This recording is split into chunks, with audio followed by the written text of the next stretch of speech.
All right, we are live. We're gonna give him a few minutes, Mr. Campbell, and let him get in here. Let him all grab a seat. Yes, this is a pretty big interview for us. We got another AD. We don't get many of those guys on, and I'm so happy that we have a very esteemed athletic director on tonight.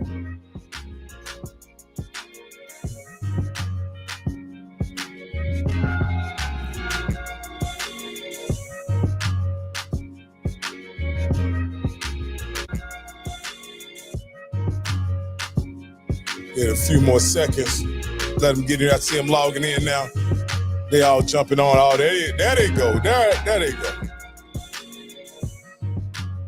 Go ahead and share it in all your favorite places, because this is going to be a very informative interview. We got a really special guest. We're going to ask him some really good questions about what it means to be an AD.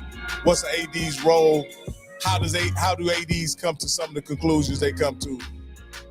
But with no further ado, I'd like to welcome everybody to HBCU Coaches Corner.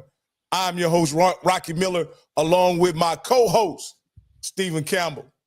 Coach Cole is going to be joining us a little later in the broadcast.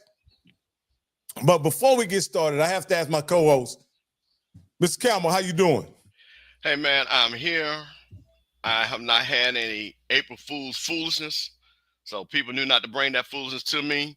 So, man, we got another 3 hours to get through this day, because there's enough foolishness in real life for me to be dealing with any silly. So, man, I'm excited, man. This, the great thing about, man, this is to me a really big show. We have a lot of coaches, but I'm super excited the two guests we have, because we have a lot of people talking about what the alumni should be doing, what the AD should be doing, what is their job, and we got a lot of people that got a lot of opinions. But now we're going to be able to talk to people and talk about how they're supporting their universities, what their job entails, and how, we can support them also from the alumni standpoint and supporting the AD. So, man, I am super excited about what we're going to be doing tonight.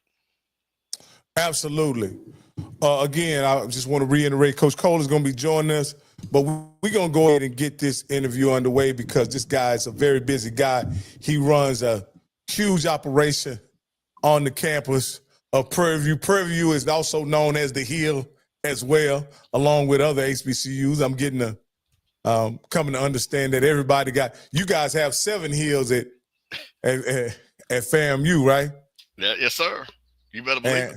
And then I think Alabama A&M has some hills over there that they call the Hill, and then Prairie View is known as the Hill as well. But with no further ado, I'll step aside and let Mr. Campbell do the introduction of our next guest. Well, I am excited to introduce Prairie View's Director of Athletics, a Pittsburgh native, a former student athlete at Bowling Green University. Might want to talk a little bit about that. And I saw one thing, because we see somebody in the chat, a prestigious member of Kappa Alpha Psi fraternity, Prairie View A&M's Director of Athletics, Anton Goff.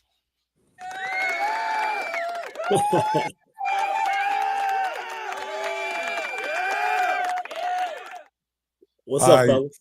Hey, what's up? What's up, AD Goff? I'm good.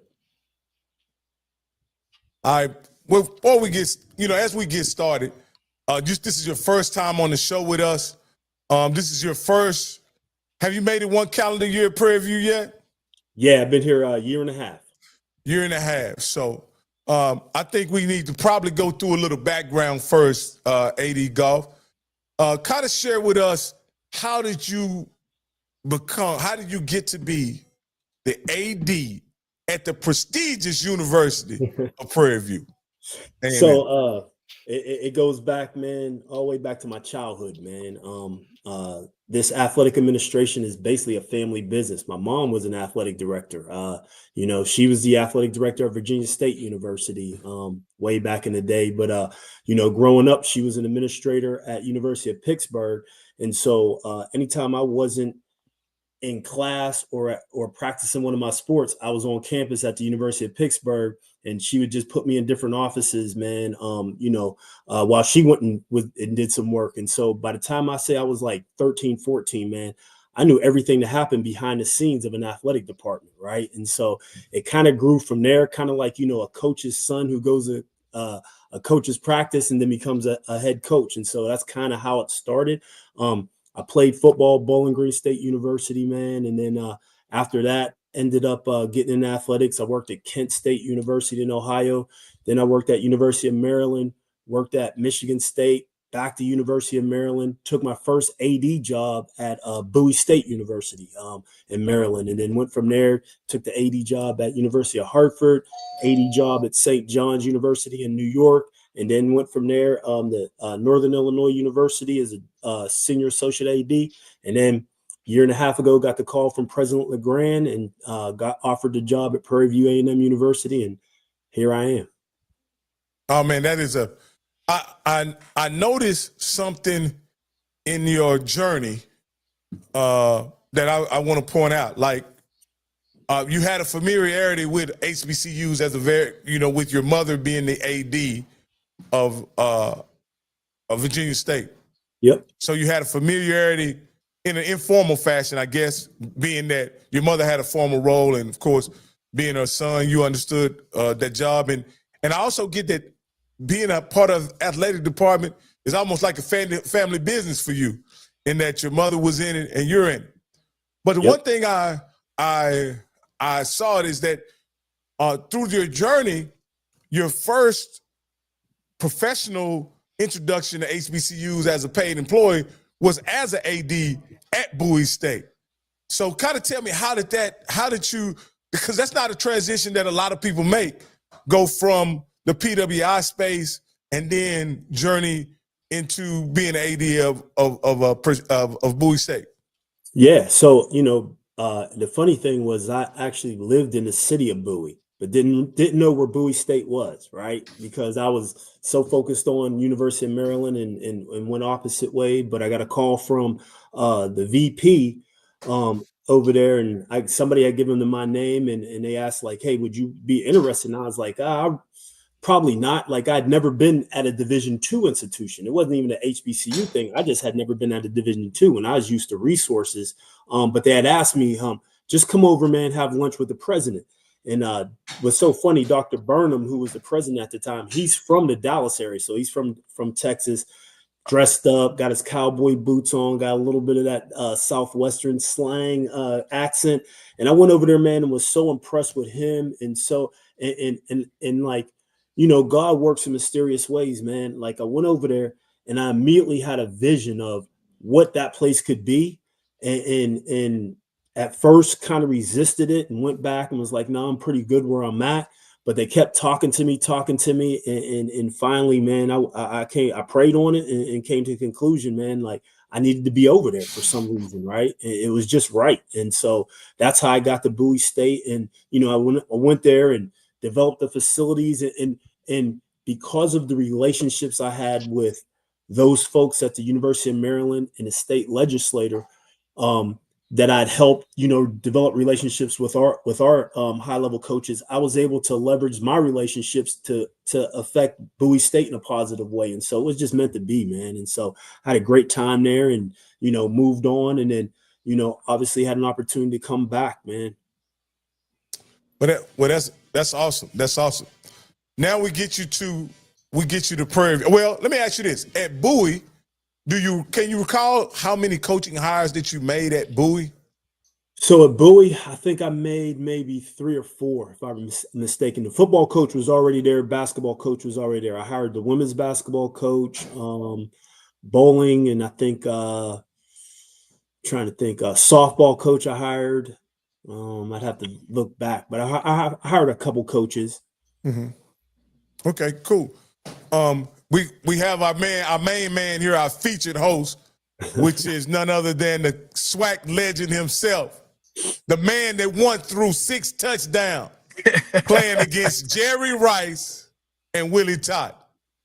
None other than Johnny Cole. What's up, Coach? What's up, Mr. Goff? How you doing? I'm good, bro. How you doing, man? Man, sorry for my tardiness, but man, got to do what a man got to do. I referee games now, so I kind of like staying close to the game.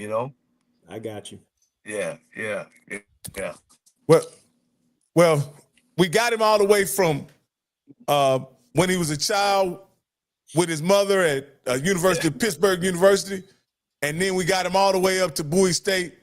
And kind of give us, because this is always interesting to me, how does it unfold that a guy all the way in Maryland becomes the AD of Prairie View University? So it's funny, man. So I'm at Northern Illinois University, senior associate AD up there, and doing my thing, and wasn't looking for a job. Right, I had me and my wife, we have 2 daughters, and at the time we had a daughter that was getting ready to go to Illinois State University as a freshman, right? In-state, hour and a half away. And we had our youngest daughter was finishing up her sophomore year.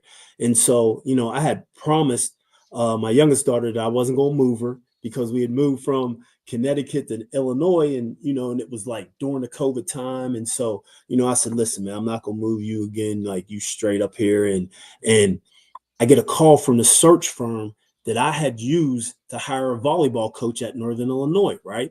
I thought they was calling just to kind of get a name or something when they mentioned that they wanted to talk to me about Prairie View, because I was actually on the golf course at the time and was like, couldn't talk to them. And it was like, hey, we just want to talk to you about Prairie View. So I thought they was asking me about some people I might know might be interesting, because I hadn't applied. I wasn't really looking at it like that. And then after I got off the golf course, called them and they said, hey, man, the president wants to talk to you. And I was like, okay, I'll try to get some names. They're like, no. The president wants to talk to you about the job. And I was like, oh, man, I ain't even thought about that. But what's so funny is that I had visited Prairie View before. I knew Ashley Robinson, my frat brother, who was, used to be the AD at PV. Now he's at Jackson. And I always said in my mind, if I was ever to go back to an HBCU, it would be Prairie View. And the reason why is because the resources available, the education that Prairie View offers, and the location. I love Houston. I love the Cypress area and the suburbs. And so I always thought that would be a great place to work if I was ever to come down south or something like that. And so in having a conversation with the president had been here 2 months, and this was her first big hire. And one of the things that resonated with me is she was like, I am a first-time president, but I'm not going to hire a first-time AD. And to me, that resonated to the fact that she understood like what she needed. And so, we had conversations, man, for a while. And then without me even coming down here, she was like, I know what I want, offered me the job. I talked to the wife. Wife was like, I'm going to support you. Talked to my youngest daughter. She was upset. And I was like, we're going to get through this, baby girl. You know what I'm saying?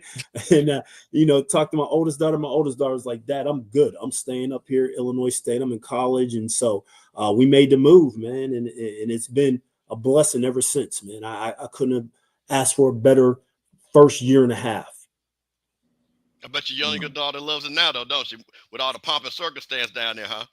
She likes it, man. She likes it a lot. I just took her to the rodeo. We went to the country and western concert. She loves it, man. She loves it down here. Yeah, you know what I'm saying. She misses home. She gonna tell you that she misses home, but she likes it down here a lot. Yeah. Well, AD Goff. So you hit the ground running here at Prairie View. There are a lot of things that unfolded right when you got here, right? You had to. Were you the one that assigned Coach McDowell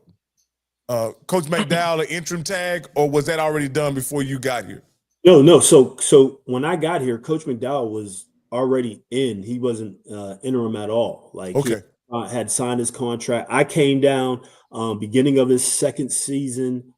Like, I literally started that Monday of the Labor Day Classic. So my first day on the job, I was downtown talking trash about a rivalry that I didn't really know about, you know what I'm saying? But I understood rivalries, you know what I'm saying? Being at, the Maryland Duke rivalry, the Michigan State rivalry, Kent State, Akron, Bowling Green, Toledo. So I've been a part of a bunch of rivalries, the Bowie State, Virginia State deal. So I knew what that felt like, and I understood the importance of the game. So my first day, man, I was down there talking trash about how we was going to win the Labor Day Classic. Oh, that's awesome. So you got two football seasons under your belt here? 2, yes. Yep. 2 football seasons under your belt. And then all of a sudden you make the decision to not renew Coach McDowell's contract. You end up in a situation where you're looking for a head coach, and we're running this all the way down to where we are today. What was your concerns about hiring a new coach? What was your priorities when looking for a new coach? Yeah, so it came down to, right, Coach McDowell's my guy. Like, one of the best dudes I've ever met in this business, man. We were friends. We talked about spiritual stuff, man. But when it came down to it, right, I had seen 2 seasons of football. My very first season, we win the West, play FAMU in the championship, don't win. Next season, we got high expectations. We did not come close to meeting those expectations. So now he's at the end of his contract. I have to decide whether I want to do a 1-year deal with him to say, hey, let's run this back 1 year, or do a multi-year deal with him, or move in a different direction. And I never like at the end of a contract giving a coach a 1-year deal and saying, hey, man, you got to make some changes. Because now when you're talking about hiring support staff, it's hard to get the best people out there when they know they're coming in with a coach that's only got 1 year on his contract. I also felt like we weren't at the level where I was comfortable enough to do a 3 or 4 year contract, right? So I came to the conclusion that I needed to make a change. I need to put my imprint on this, not just the athletic department, but this program, because I view myself as a football guy, right? And so I've been around high level coaches. I've worked with Coach Loxley at Maryland. I've worked with Coach Franklin at Penn State, Coach Gundy at Oklahoma State, and guys like that, right? And so I know what it's supposed to look like, what it's supposed to smell like, what it's supposed to feel like. And I wanted to get to that feel. And so went to the president and said I wanted to make a change.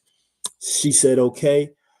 Me and Coach had a man-to-man conversation. I'm talking about Coach McDowell. We both cried. I'm gonna be upfront with like this hurt me. Like I love that man, right? But I knew from a professional standpoint and from a longevity of that program, I felt like I needed to change. And so asked the president how involved she wanted to be. She said, I don't.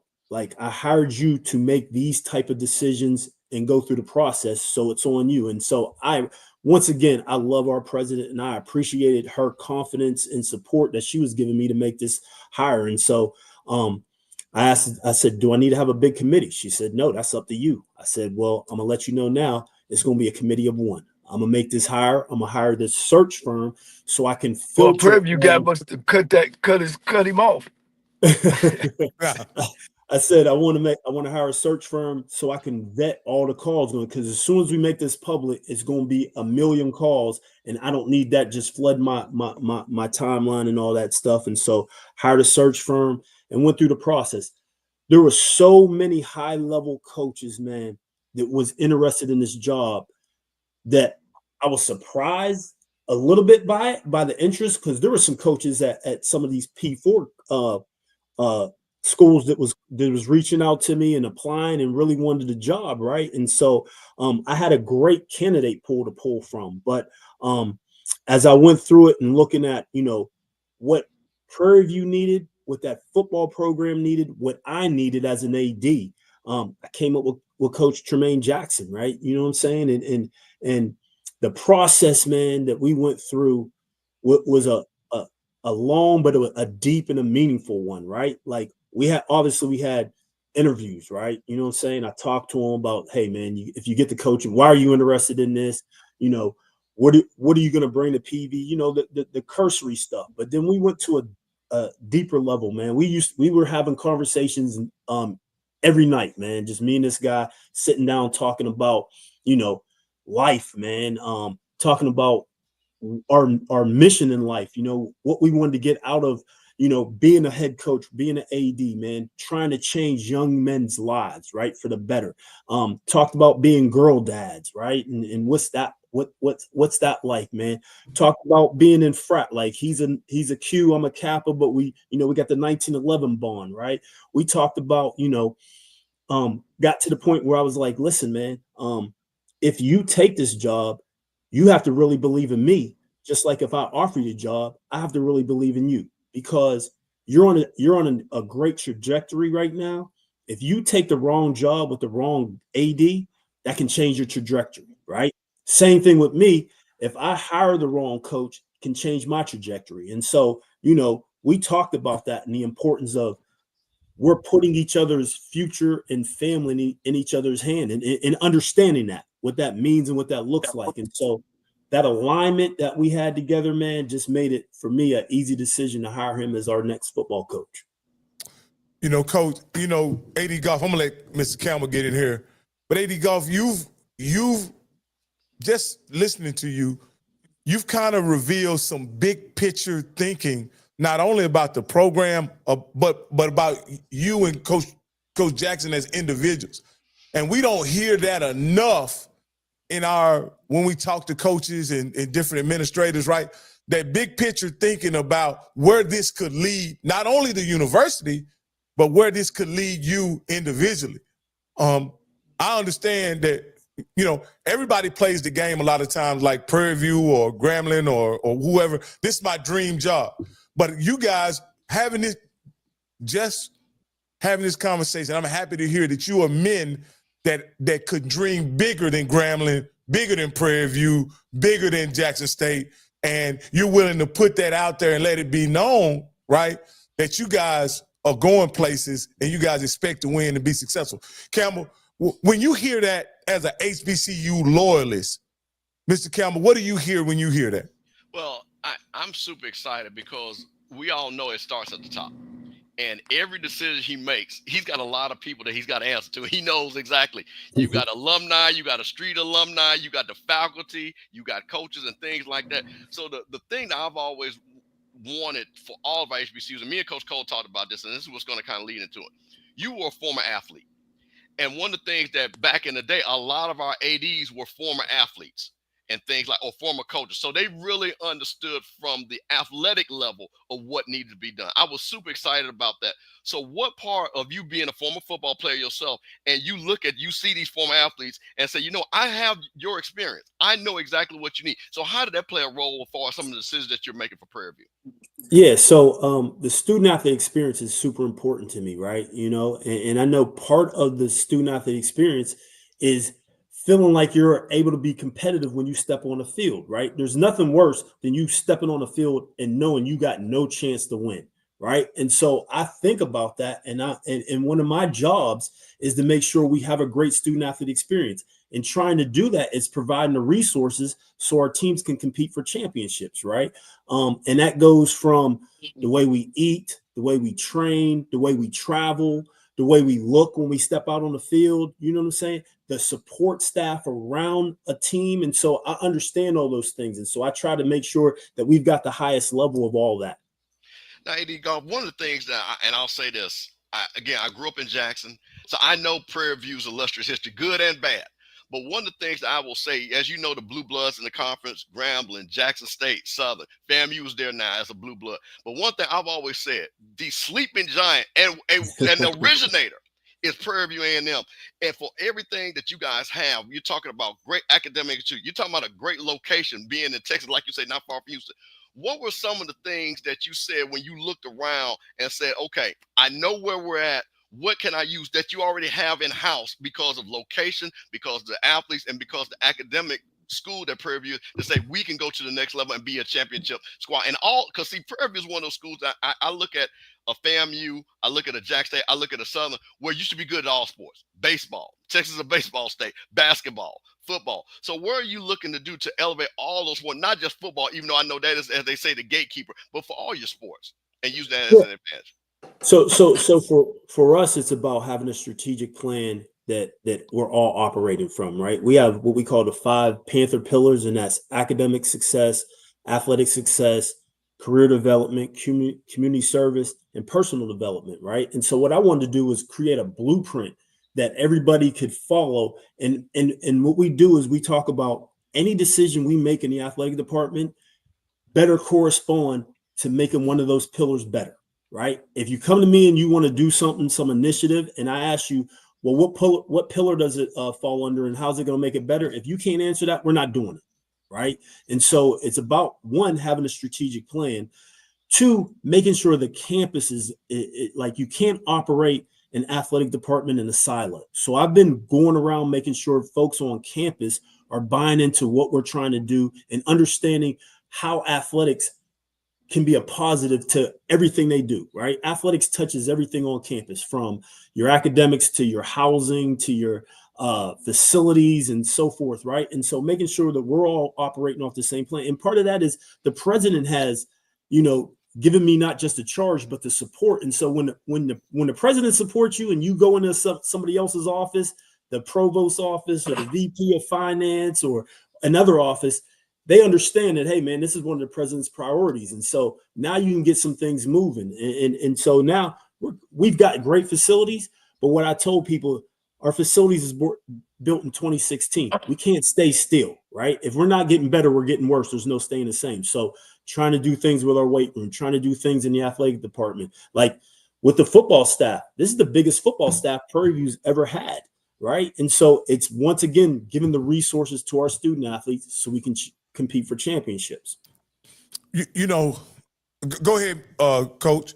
I want to let you get in here because I know as a HBCU guy, what are you hearing when you hear AD Goff speak? Well, just his professionalism and his guidance. Of course, we go back. He went to school with a childhood friend of mine, and I got him verified that he's a good HBCU guy. And Coach Goff, of course, I've been around the conference 40 years, and we've had outside guys like you come in as an AD as well as coaches, and really hadn't been successful. But the difference about you is that you actually played the game. You was a football player, and then the experience that you had at major schools as well as board. You've coached from the bottom to the top. So you went in, and Tremaine, I can't say enough about Coach Jackson. I've seen that kid. Well, I shouldn't call him a kid, but I've seen him grow to where you are. I just can't see, you guys are like Batman and Robin. Just make sure, Golf, he understands you Batman now.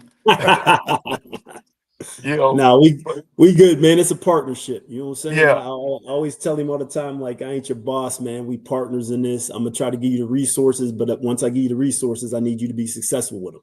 Yeah, and I also want to thank you for just taking my call, man. It was I gave you a 48-hour door window, and you was on it, man. So It's all good.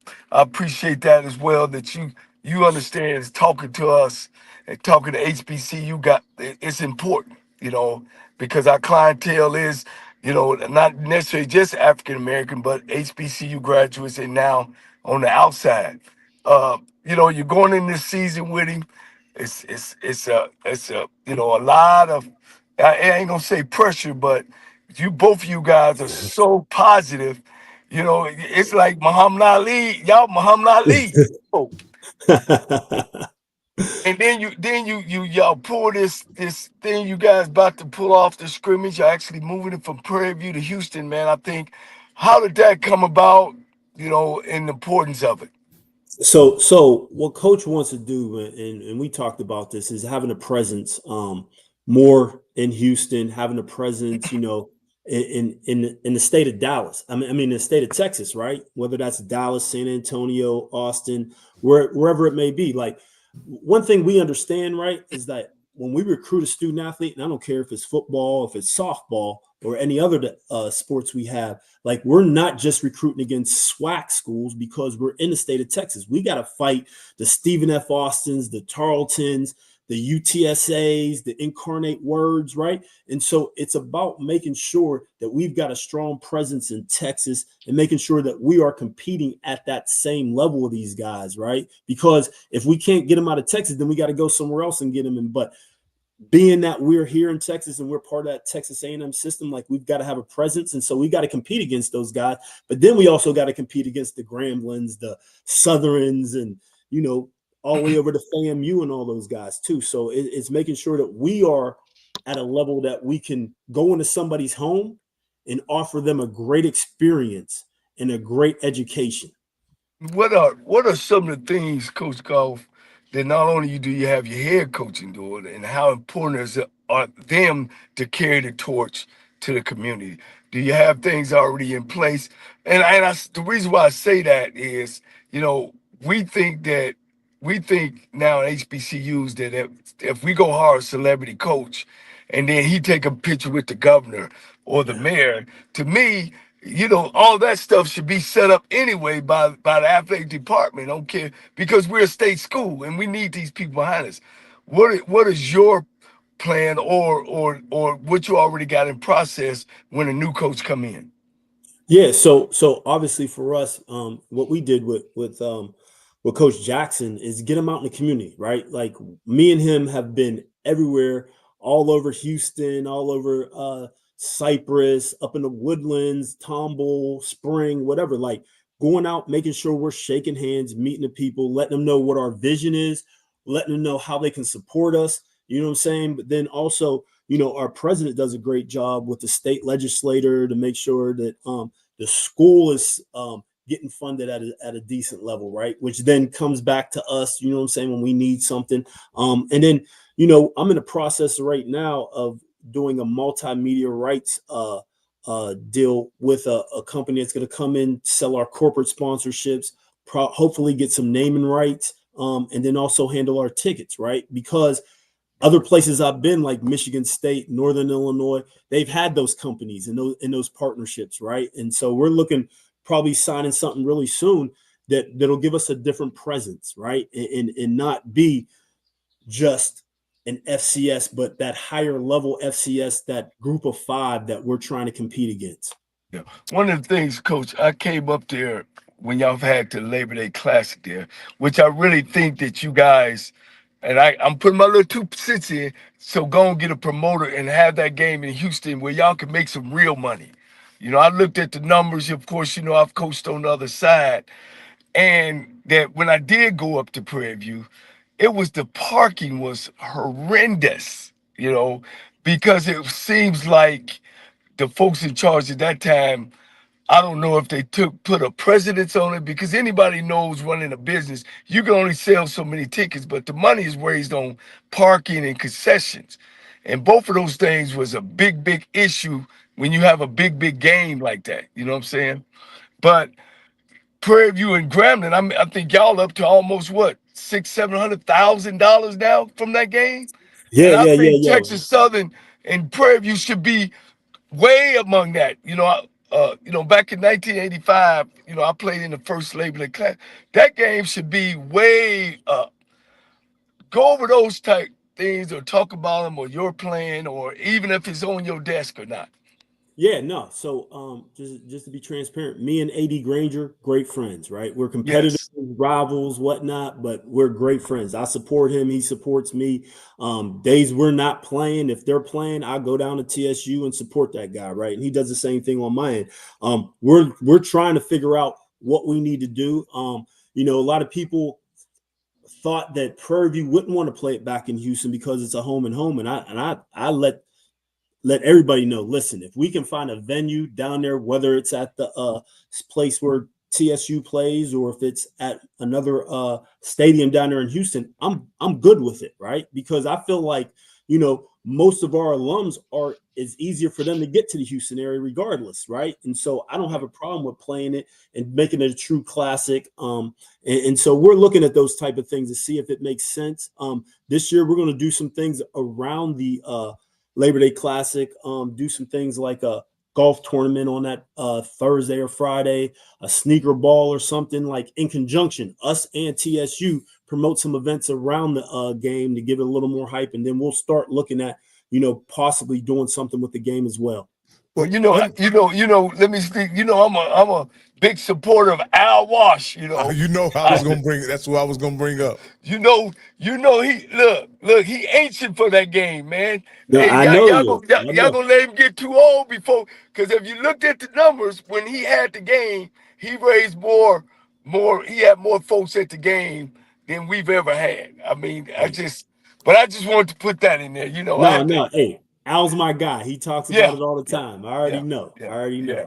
And you know, the interesting thing about the business, you know, we've had Al Wash on the show, and the way that Al does the State Fair Classic, it's a great business deal for both universities. you know, you can't, to be honest with you, you can't always say that about every classic that every school is in. But you guys have gotten, Al Watch has provided a great deal for you and Grambling. And I think he could do a similar arrangement in a Labor Day Classic. And I'd love to see him put his entertainment spin on the Labor Day Classic, because he's a you know, he creates a spectacle around the game. And I think that's always a great way to get more people involved in that weekend. But, you know, I just want to piggyback off that, because at one time, Prairie View didn't beat Grambling for almost 20 years straight. But the game was still the game. It wasn't necessarily just about the game. It was about everything around it. And I just wanted to throw that out, because I think that game should be down at that big stadium, man, and y'all go and fill that thing up and make $1 million a piece for each school. I think that's good. And I know if somebody can do it, Goff, you can get it going, man. Sometimes we need some big boys like you to come on in and help us out. I hear you. AD Goff, along those same lines, I want to ask you this, because there's a vacancy, if I'm not mistaken, with the women's basketball job. Is that correct? Yes, sir. All right. And what I want to ask, I just want to ask is, there's a superstar coach here locally in my area in Waco in McLennan County by the name of Candace Thomas. She actually happens to be a Prairie View alumni and was part of a team that was inducted into the Prairie View Hall of Fame. So, Coach, I was just wondering, I hadn't talked to Candace or anybody else, anything like that. But what's the timeline on wrapping up that hire and getting somebody in that position? Yeah, so ironically, the position just closed today. I'm in the process right now looking through everybody. Now, obviously, I've had some conversations with some folks, but I got to look through everybody per HR. I'm taking off to go to the Final Four in San Antonio on Thursday. I'm looking to probably start interviewing when I get back. I'll get back Tuesday, so probably Wednesday, I'll start doing some interviewings. I'll pare it down. And then the week after that, probably mid to late April, maybe have some folks on campus if I'm not totally sold. And then I would say, shoot, man, before the end of April, maybe have an announcement. Like, I want to move on this quick because the portal's open. I want to make sure I get somebody quality in there, and then they can start working on their staff. But similar to the football search, I'm doing this on my own. Oh, that's amazing. And someone said, I'm pitching a friend. No, I'm not pitching a friend. I'm pitching somebody who coached my daughter in college and who is a championship coach, who won I think the Region 5 JUCO championship and played for and went to the national championship up in Wyoming just last week. So it's not just my friend. It's an accomplished coach and somebody who is also a Prairie View alumni. That's why I brought her up. I wouldn't have brought her up if she had not been esteemed Prairie View alumni. Yeah. Hey, Coach, Mr. Goff, in picking Tremaine, what was the things about him that you felt that he was a guy? I mean, of course, everybody know he played in the national championship. And then, of course, you mentioned some coaches from Penn State, Maryland, and I know it's some. What made him stand out from all the guys, or is there something that you've seen, or it was something that you were looking for? Yeah, so there were some basic things I was looking for, right? I wanted somebody who came from a successful program. I wanted somebody who had success individually as well as team success. I wanted somebody who had great mentors, right? Because I really care. I really understand what mentorship is and how it can shape people's lives. And so those are some of the things I was looking for. I was looking for someone who was a great communicator, right? Someone who could come in, establish their vision, somebody who had alignment with me, someone who really cared about young men and transforming their lives. Because understanding at this level, there's not a lot of guys going to the league, right?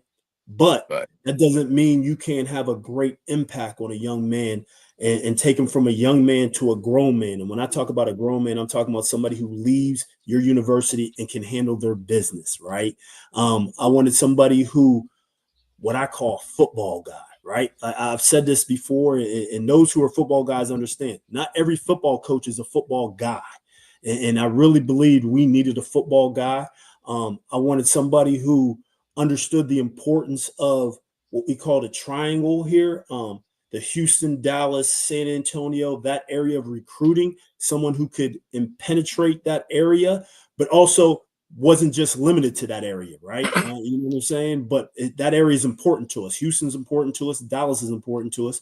Those are our top places where our alums come from and are established. So, those type of things I wanted. So he checked off a bunch of those boxes. But when it came down to just being a man and being someone who I respected their integrity, someone who brought energy. Like I'm an energy guy, right? I want somebody who could walk in a room and you could feel that their presence is there, and someone who's excited about what they're talking about, who can sell a program.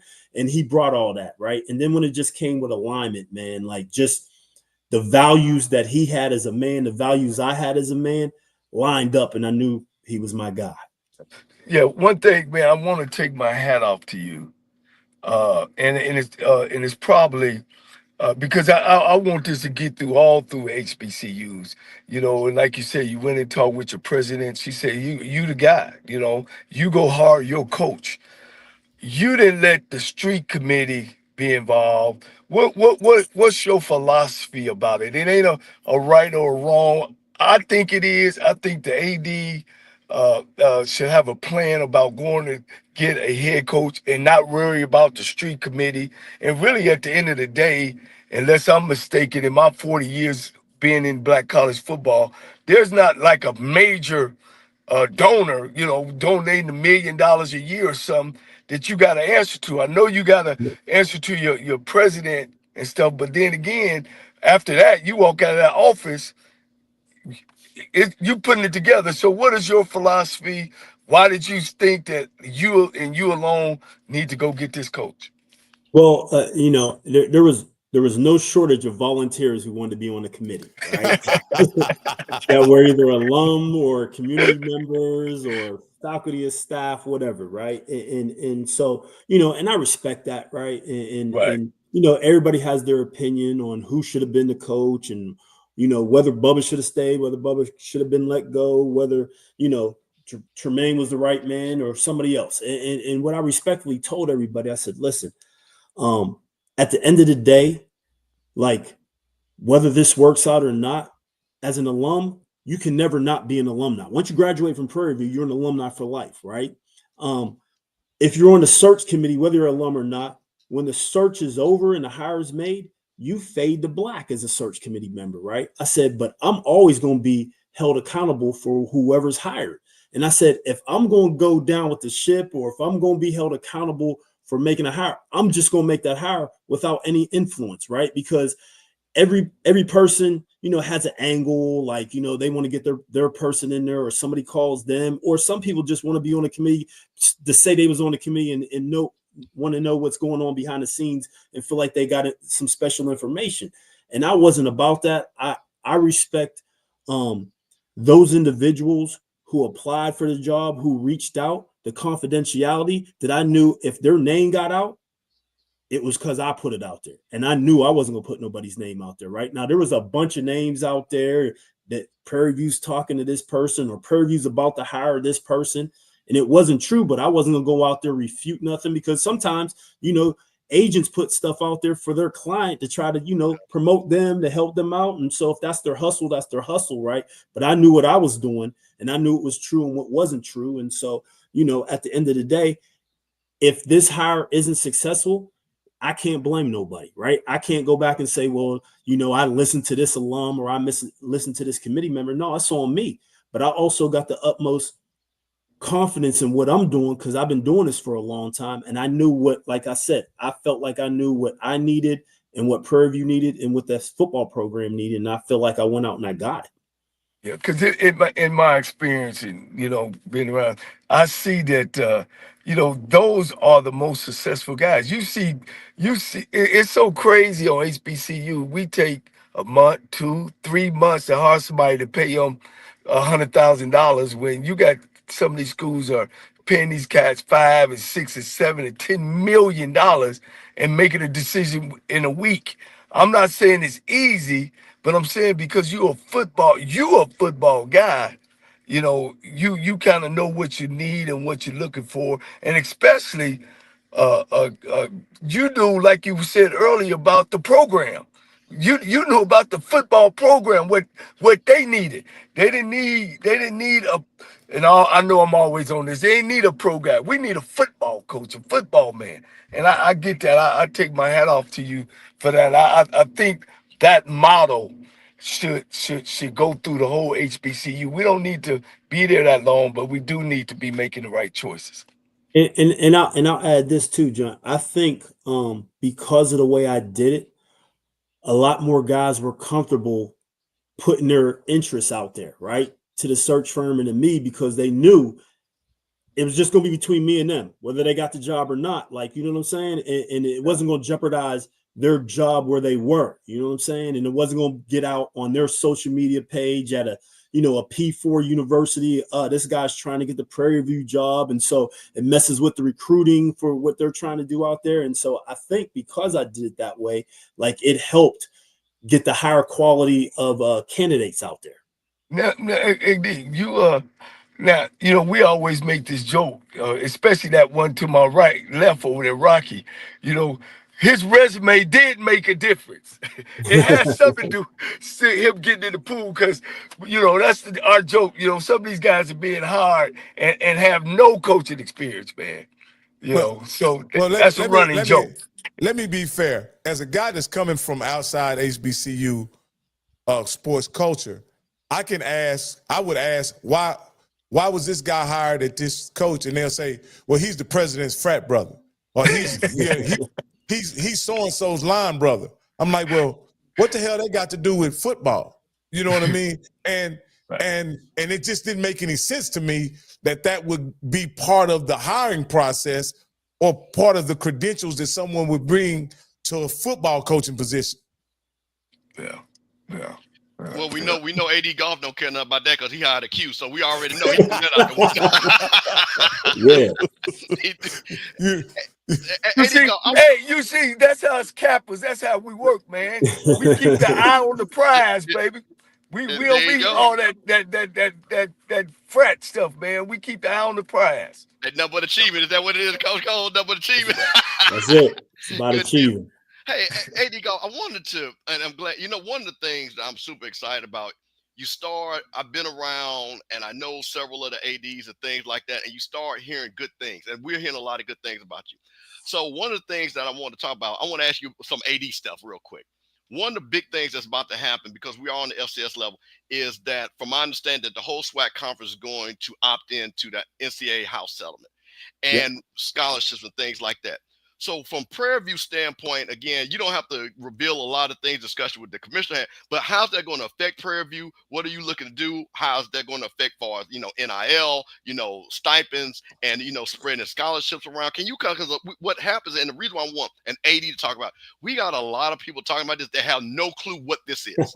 So if you could, just kind of let people know, let your alumni know, and let the HBCU people know exactly what this is and how it's going to affect schools like ourselves. Yeah, so the deal is with the house settlement, we've all opted in, which allows us to now compensate student athletes, right? And the house settlement was about a lawsuit where student athletes sued NCAA because they felt like they weren't able to use their name, image, and likeness and get paid for it, right? So we went back and we looked at from, I want to say 2013, somewhere around there, all the way up to 2022 or 2023, whenever the suit was first brought. Like, we back paid a lot of student athletes that were on scholarship that weren't able to do name, image, and likeness, right? And so the Power 5 at the time, which is now the Power 4 and the Group of 5, said, hey, we're going to pay this money, but we want everybody to pay into it, right? And so you had the opportunity to pay into it. If you were going to pay into it, you were now allowed to pay your student athletes. Scholarship limits were taken away, and what they do now is roster limits. So previously, before, they didn't have a cap on your roster limit, but we were only allowed as an FCS to have 63 full scholarships to divvy up however you wanted to divvy up, right? Now with and at the FBS level, Group of 5, Power 4, they had 85 scholarships, but they couldn't divvy them up. They were strictly, if you had a scholarship, you had a full scholarship. If you didn't, or there was no partial scholarships, it was just one scholarship. Where in FCS, we were allowed to break them up. So I could take a full scholarship. If I wanted to give somebody 50%, I could do that and split it in two. Well, what they did is they said, we're going to do away with that now, because the student athletes sued and they won. And so now what they did, regardless if you're FBS, FCS, the roster limit is 105. However many scholarships you want to put up to that 105, you can put it up to that 105. So if you want to have 105 full scholarships in football, you can do that. I don't think anybody's really going to do that. The SEC's already said they're going to stay at 85. A lot of the, I want to say the Big Sky and another, might have been Missouri Valley, another FCS conference already came out and said they're going to stay at 63. In the SWAC, we haven't set a number. We've said, do what you can do what you want to do. What that is now going to do is going to have some folks who are really football heavy is going to probably go above the 63 scholarship limit, 65, 70, 75, whatever that looks like. But now all of the sports, instead of having a scholarship limit, it's a strictly roster limit, right? And so you decide now how much you want to put into each of your sports. Like if you really feel like you can be good at baseball, you're probably going to fund that at a higher level than it was before, or whatever sports you feel like you want to be successful in, basketball, football, track, whatever that may look like. And so that's part of the new deal. The other thing is now, before, every state had a different NIL deal. Some states you could do NIL on your campus. Some states said no. Now you can bring NIL in-house. So one of the things I'm going to do is I'm going to have an NIL fund now, right? Before I had to rely on everybody else to say, hey, if you want to be in a part of a collective, or if you want to do an NIL deal with one of our student athletes, that's between the student athlete and you. Well, now we'll be able to do that. So if I fundraise some money, or if I do corporate sponsorship and I put some of that money towards my NIL, I'll have a pot of money. And if my coach says, hey, I got a young man or a young lady that I want to give a certain amount of money, now I'm secure that I know we have that, or we don't have it, right? Before it, I wouldn't know what one of our student athletes deal was with an alum or a collective, because that was strictly between the student athlete and them. They just had to report whether it was over $600 or not. Now I'll know what we're doing. And then part of it is, if you've seen across the landscape, guys complaining about, hey, I got promised a certain NIL, I didn't get it. Now I'm going to sit out, I'm going to transfer. Well, you'll be able to minimize some of that stuff, because if I know that the student athlete and in our department have a certain agreement set, I'm going to know whether that student athlete's actually receiving those funds or not. Now, AD Goff, one of the things I saw also is that we have the option, because of FCS, that we don't have to do the revenue share. That's the option. Is that correct? But I'm understanding. Yeah. Okay. Everybody has that option. You can go up to, it's either 22% or 22 million. I can't know off the top of our head, right? So if I was making a whole bunch of money like Ohio State, right, then I'd be able to carve out 22 million. I'm not making that, so I can't revenue share something I don't have, but I can try to up our NIL game and cost of attendance and those type of things. Well, the reason why I wanted to point that out, because that was one of the things that is a misconception. You hear me like, oh, people need to opt out. We shouldn't opt in because we're going to have to pay all this money. My point of it is, what we try to do is get factual, because, and which I understand a lot of fans like there, and I think we saw this in the chat, because I think what a lot of people are saying is, we didn't create this problem. Why are we being the burden with the problem, per se? You know what I mean? Looking at, hey, because they're looking at the Georgia's got to pay their student athletes $150,000. What does that mean for us? Like you say, FAMU, a Prairie View, a Grambling, Jack State. And let's be honest, we would love to do it, but I'm just being honest. I don't think any of our universities say, hey, we're going to pay all our student athletes $30,000. You know what I mean? Just $30,000. Yeah. That is just something that if at any point an institution abided by the NCAA rules, you did contribute to the system that exploited players. And And I hear people from HBCUs say that all the time. But the fact of the matter, being part of an organization that exploited players, you did contribute to it. Well, let me answer that. And I don't want, because I want to get back to AD Goff. Let me answer. See, AD Goff, this is why I got to jump on him. You can say that we were part of, and AD Goff understand this. The reason why we're part of is because of basketball. Let's be honest. That's what we are part of, the FCS part of the NCAA, because of basketball. But there are things, because AD Goff knows we do not have the voting power. We do not have the leverage for things that even we had to beg to have the Celebration Bowl.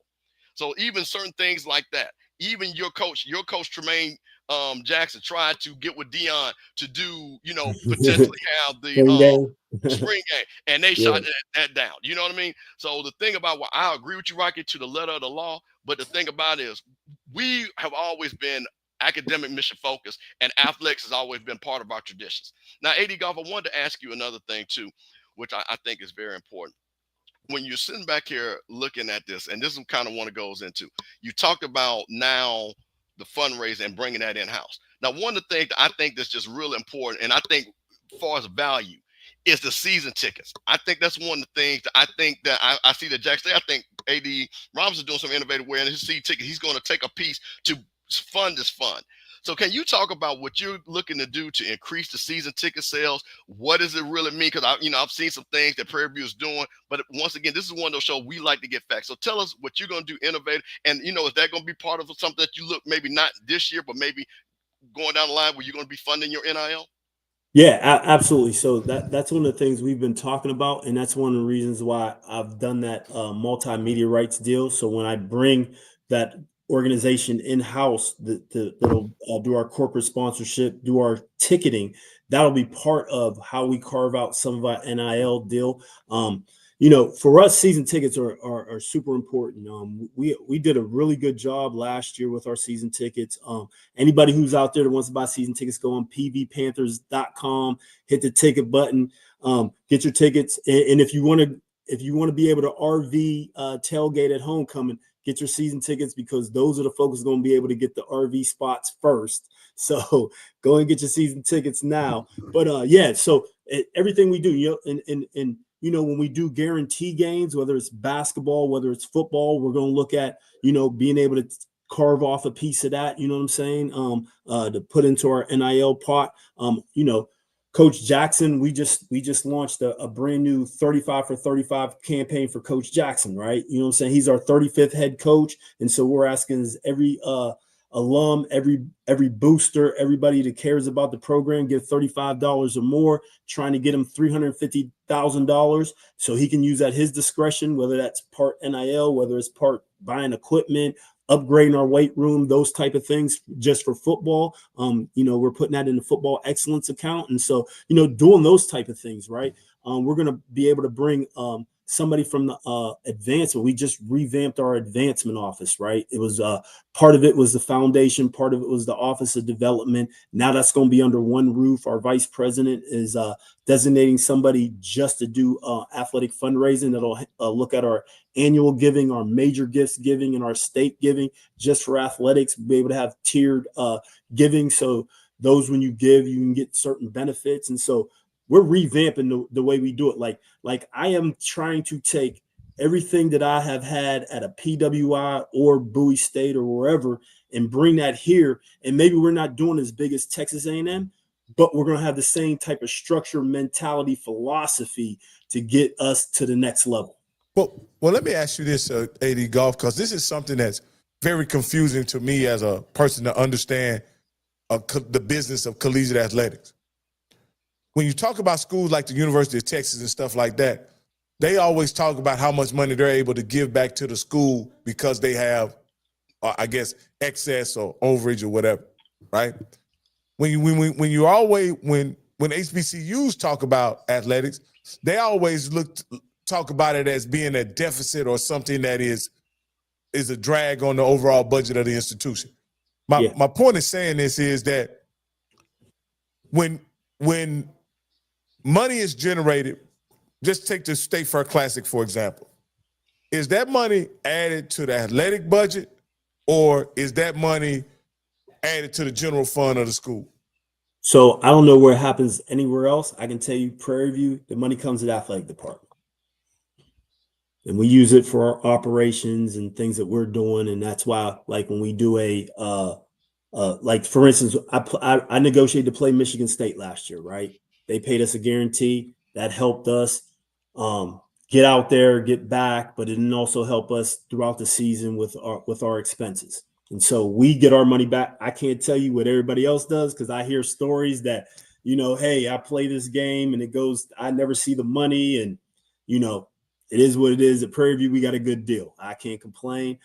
As far as what's funny, you talk about, a place like Texas gives back money. What people don't know is that the number of schools who generate a profit in athletics is super, super small, right? Even at the P4 level, most of those guys run a deficit, right? You know what I'm saying? And so you can't look at it as just whether they are operating in the black or the red. You got to look at the intangible things that an athletic department brings, right? Nowhere else on campus are you going to bring, and I'll just take Prairie View, but you can do this at any school. Nowhere else at Prairie View are they going to bring in 15,000 people, right? There ain't no professor, no lecture, no classroom. There's nothing else but football that's going to bring 15,000 people. And you take that at, say, Northern Illinois, we got a stadium of 35,000. You go to Michigan State, stadium at 85. There's no other events that bring that many people, right? There's no other department that brings the number of eyes to your university. Like, we were able to play on ESPN every single game that we had, especially home games, right? How else do you get that number of people to look at Prairie View, right? They see it, they look at it. Next thing you know, our website starts getting hit. They start learning more about Prairie View, right? Athletics is the front porch to the university, right? Now it could be a detriment too, because you could put a black eye on the university if you do something crazy, right? But it's the one thing that brings the eyes, the traffic. And so you have to look at the intangible things that an athletic department brings, right? It creates school spirit, right? It helps alumni giving back, right? Which when you do your US News World Rankings, alumni get back is part of those rankings. And athletics plays a huge part of that, right? Because athletics brings out the emotion in folks, right? And so, those type of things that people need to look at, you know what I'm saying? If you look on a campus, every campus I've been on, the student athletes graduate at a higher rate than the general student population. The GPA is higher for student athletes than it is for the general student population, right? And so you're talking about bringing great students, you know what I'm saying, to your university because of athletics that wouldn't have come if you didn't have athletics. And so those are the things people need to think about and take in consideration when they talk about the value of an athletic department. I'm glad you said that, because I believe that the intrinsic value of athletics, a successful athletic department, is actually, what do they say? What's the commercial that says priceless? Like, you can't, to be honest, if you guys win the Celebration Bowl or a national championship at the FCS level, Prairie View doesn't have the budget to afford the kind of exposure that would give it. For that reason, I always think that institutions should fully fund their athletic department, whatever that means, and they shouldn't look for the athletic department to reimburse them for budgetary expenditures. And that's what it seems like they want the athletics to do. They give athletics a $3 million budget, and they use all the revenue generated around athletics to recoup that $3 million. I don't think it should be done that way. I think you guys at Prairie View have the right model, that if the money's generated by athletics, it's best suited that money go back to those student athletes, coaches, and staff that literally generate those opportunities to make money. Absolutely. Now, AD Goff, I'm going to hit you with a little bit of a joke, but this is something that I found a little bit of an answer, needs a question to. Now, I have a special person out there, and their mother is class of 1959 at Prairie View A&M University.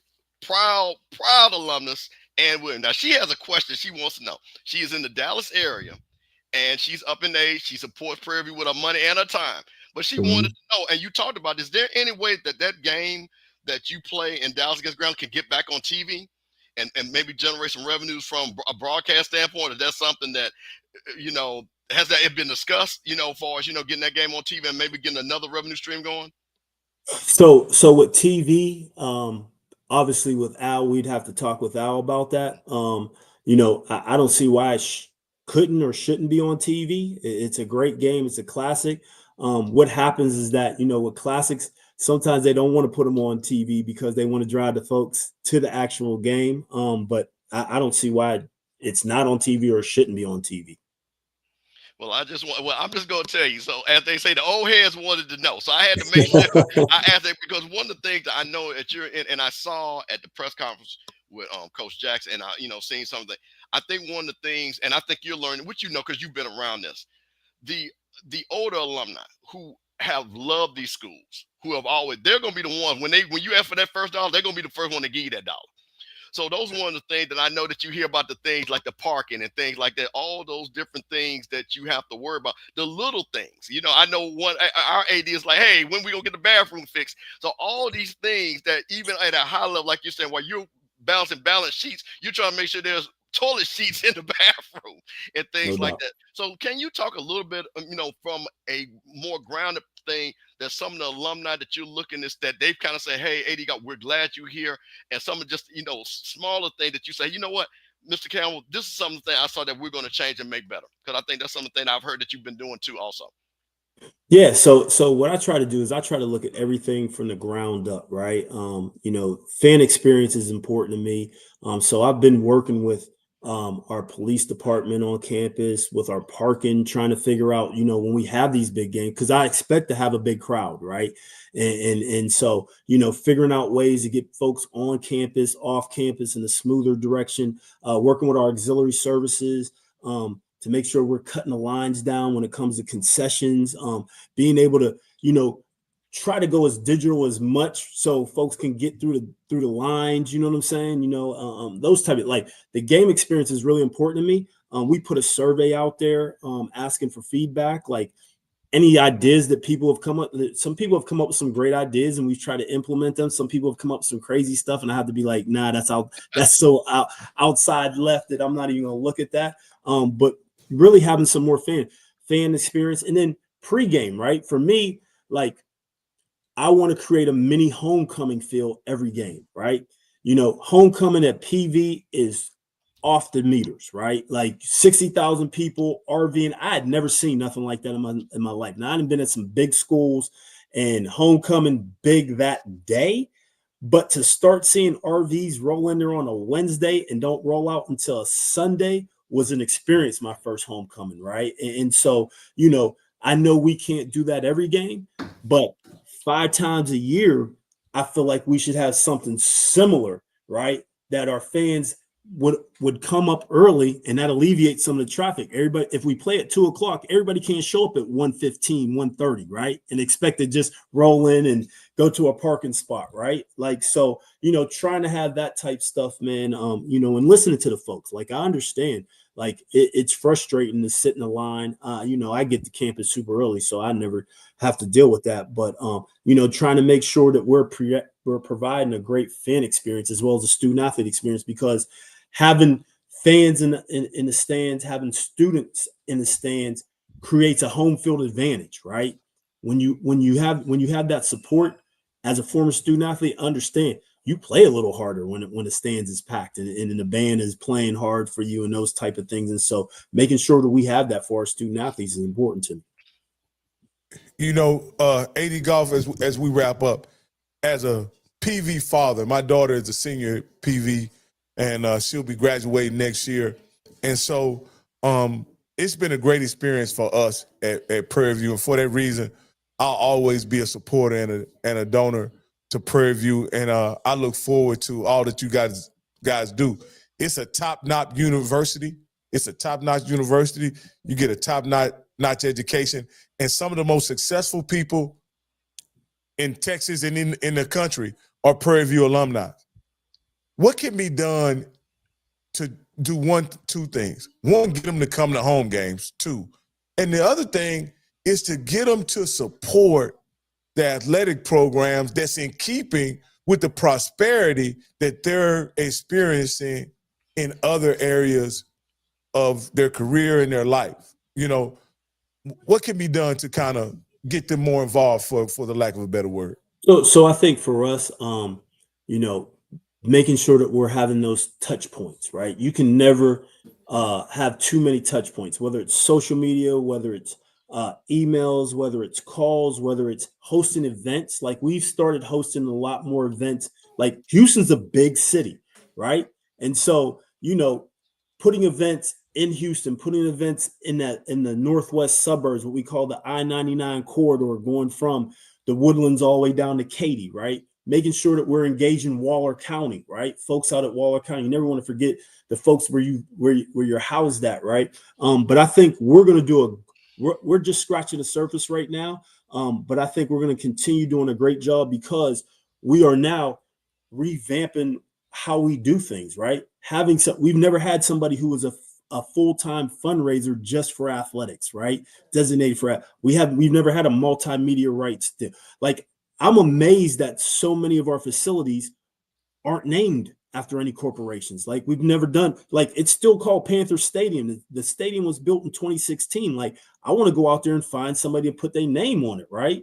Which once again generates more revenue, creates a better experience for our student athletes, our fans. And so those are the things that we're looking at doing. And like I said, been here a year and a half. I dream big. I'm trying to do big things, and we're gonna get that done. Believe that. It you know, a lot of people will in the SWAC will say it has an unofficial sponsorship or stadium title. It's called. Some people would say it's called Mumford West. You know, which is Southern. We can never which is see, no. I'm just saying.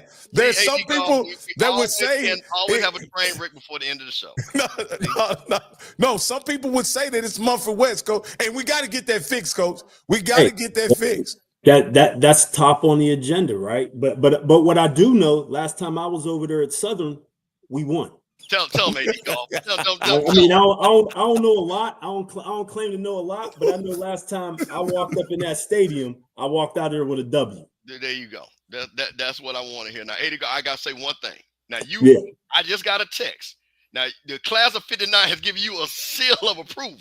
So that's a big deal. So I'm gotta wait for you to sign a hat for Miss Williams or something like that. Absolutely. Get that because she is watching, and we are happy that she is watching. Absolutely. And she is super excited that you're there, AD. So AD, we really appreciate you being on, and I appreciate look forward to you to talk about the championships that you will be playing FAMU against. You know what I mean? Bring you back on and talk about that. And once again, one thing before we go, tell everybody how they can get the tickets and how they can donate money. We'll close it out like that.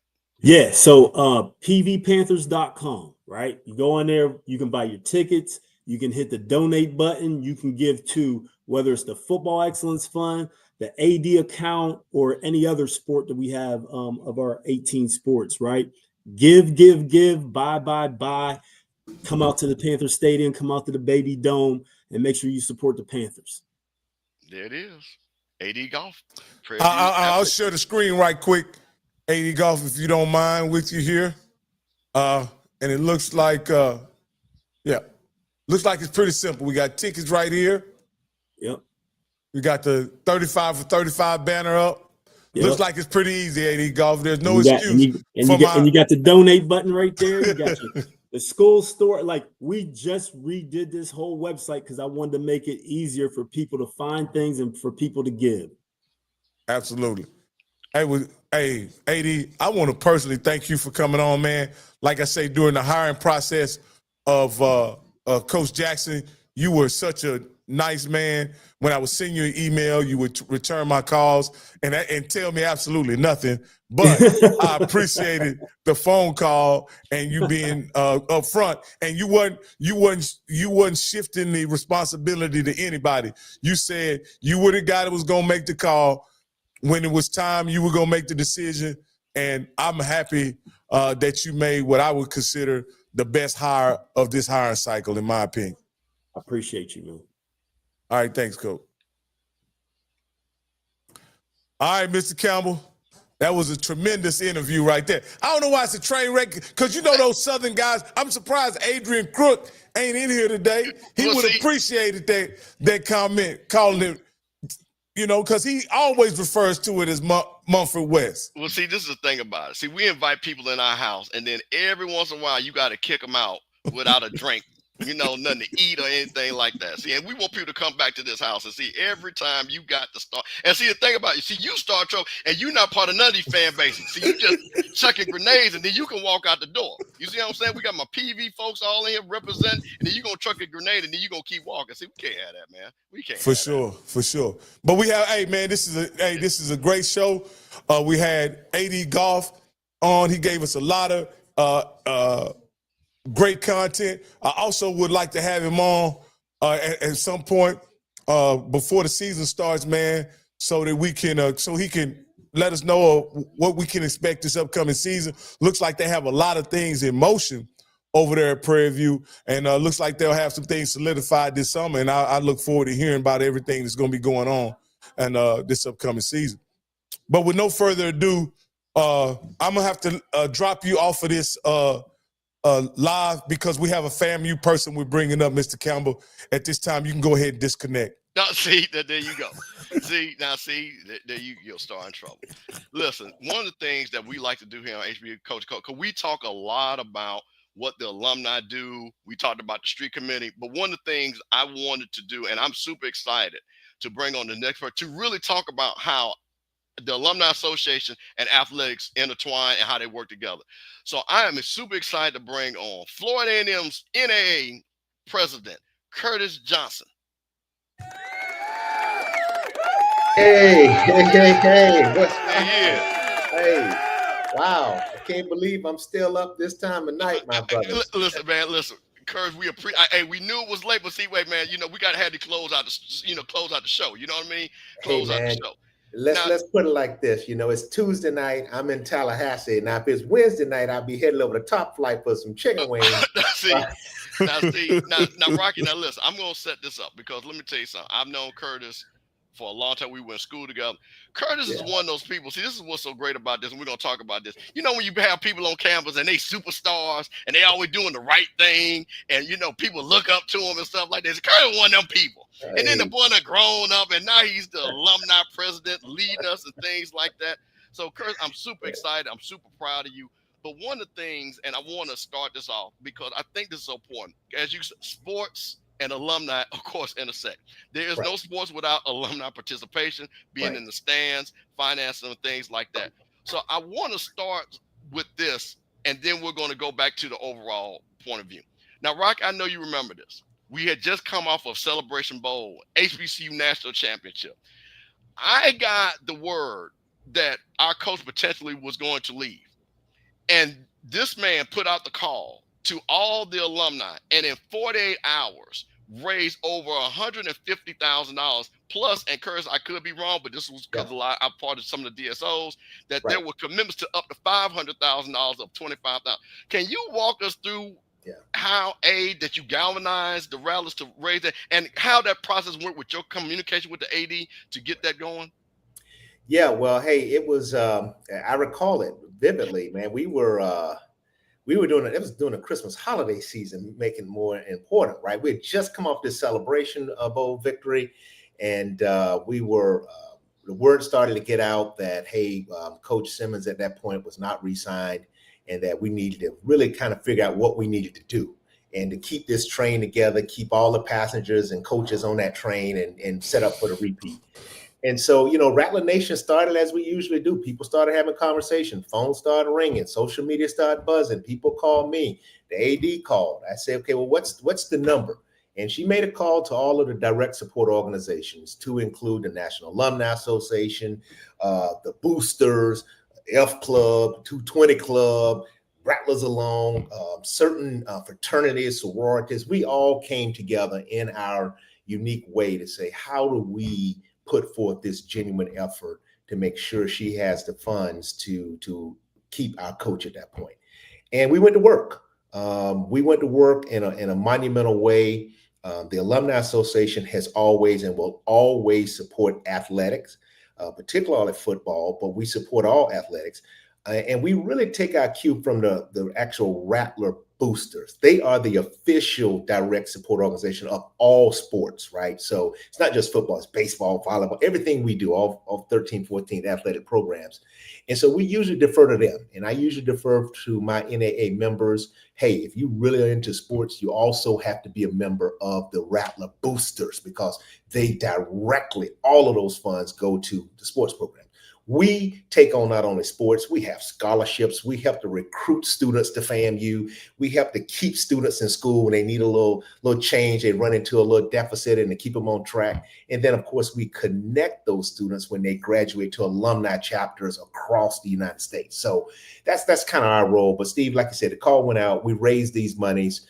And to this date, we weren't successful in retaining Coach at that point, but we got our next coach hired, which is Coach Colsey. And what we were able to do is take those funds and put them into something that helped plug a gap. And as I listened to the previous guest you had on, we had gaps. We had things that we needed a fund to support the coach and his staff. What we were finding is that the football staff, if they had to fund bonuses, to fund the things that he needed to help his staff to do and recruit staff to work with him, we were able to fill that gap, and we still have those funds to this day. Every now and then I'll get an email from Coach Colsey saying, hey, we just won this bowl or we've accomplished this, and here's a level of bonus that I need to pay out. And I go to my board, I present that information to the board, and we move those funds to his account so that he can compensate his assistant football coaches and staff. Curtis, I wanted to ask you something because you talked about this mass amount of money being raised, right? Yeah. And one of the things, and we keep it real here. You know, one of the things that people are always leery of, where's the money going? Where did the money go? Is it sitting in the cash?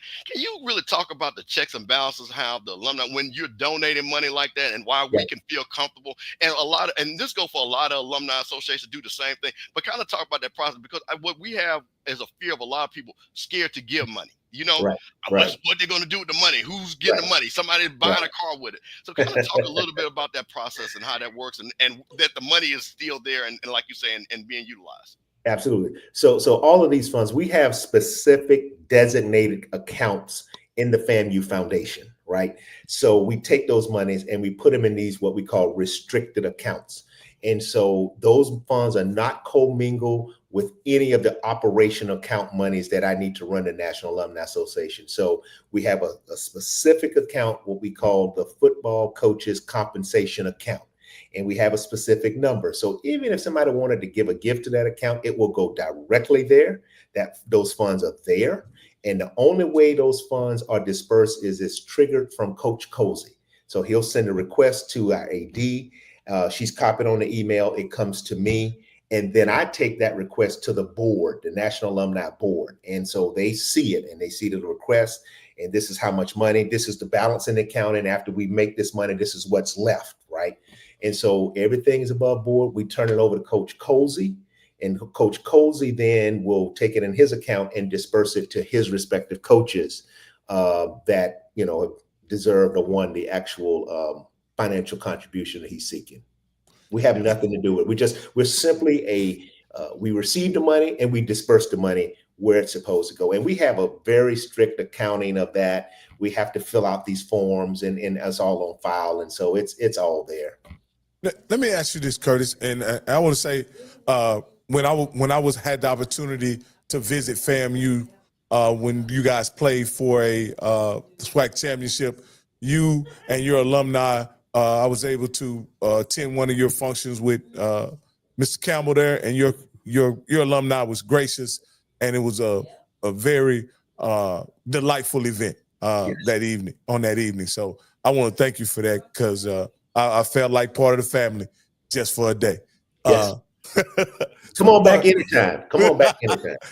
So, but what I wanted to ask you, and I'm asking as an outside person, you guys, through the hiring of Coach Colsey, there were some things revealed about FAMU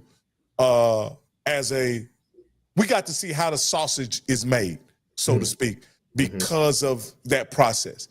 And everybody we got to see everybody's kind of role in the process. And I just want to ask you, being that you are president of the NAA and you've been part of several processes, is it usually as clunky as it was during that process to get the business done? Or was it especially, I guess, clunky just because of it was around football and that kind of stuff?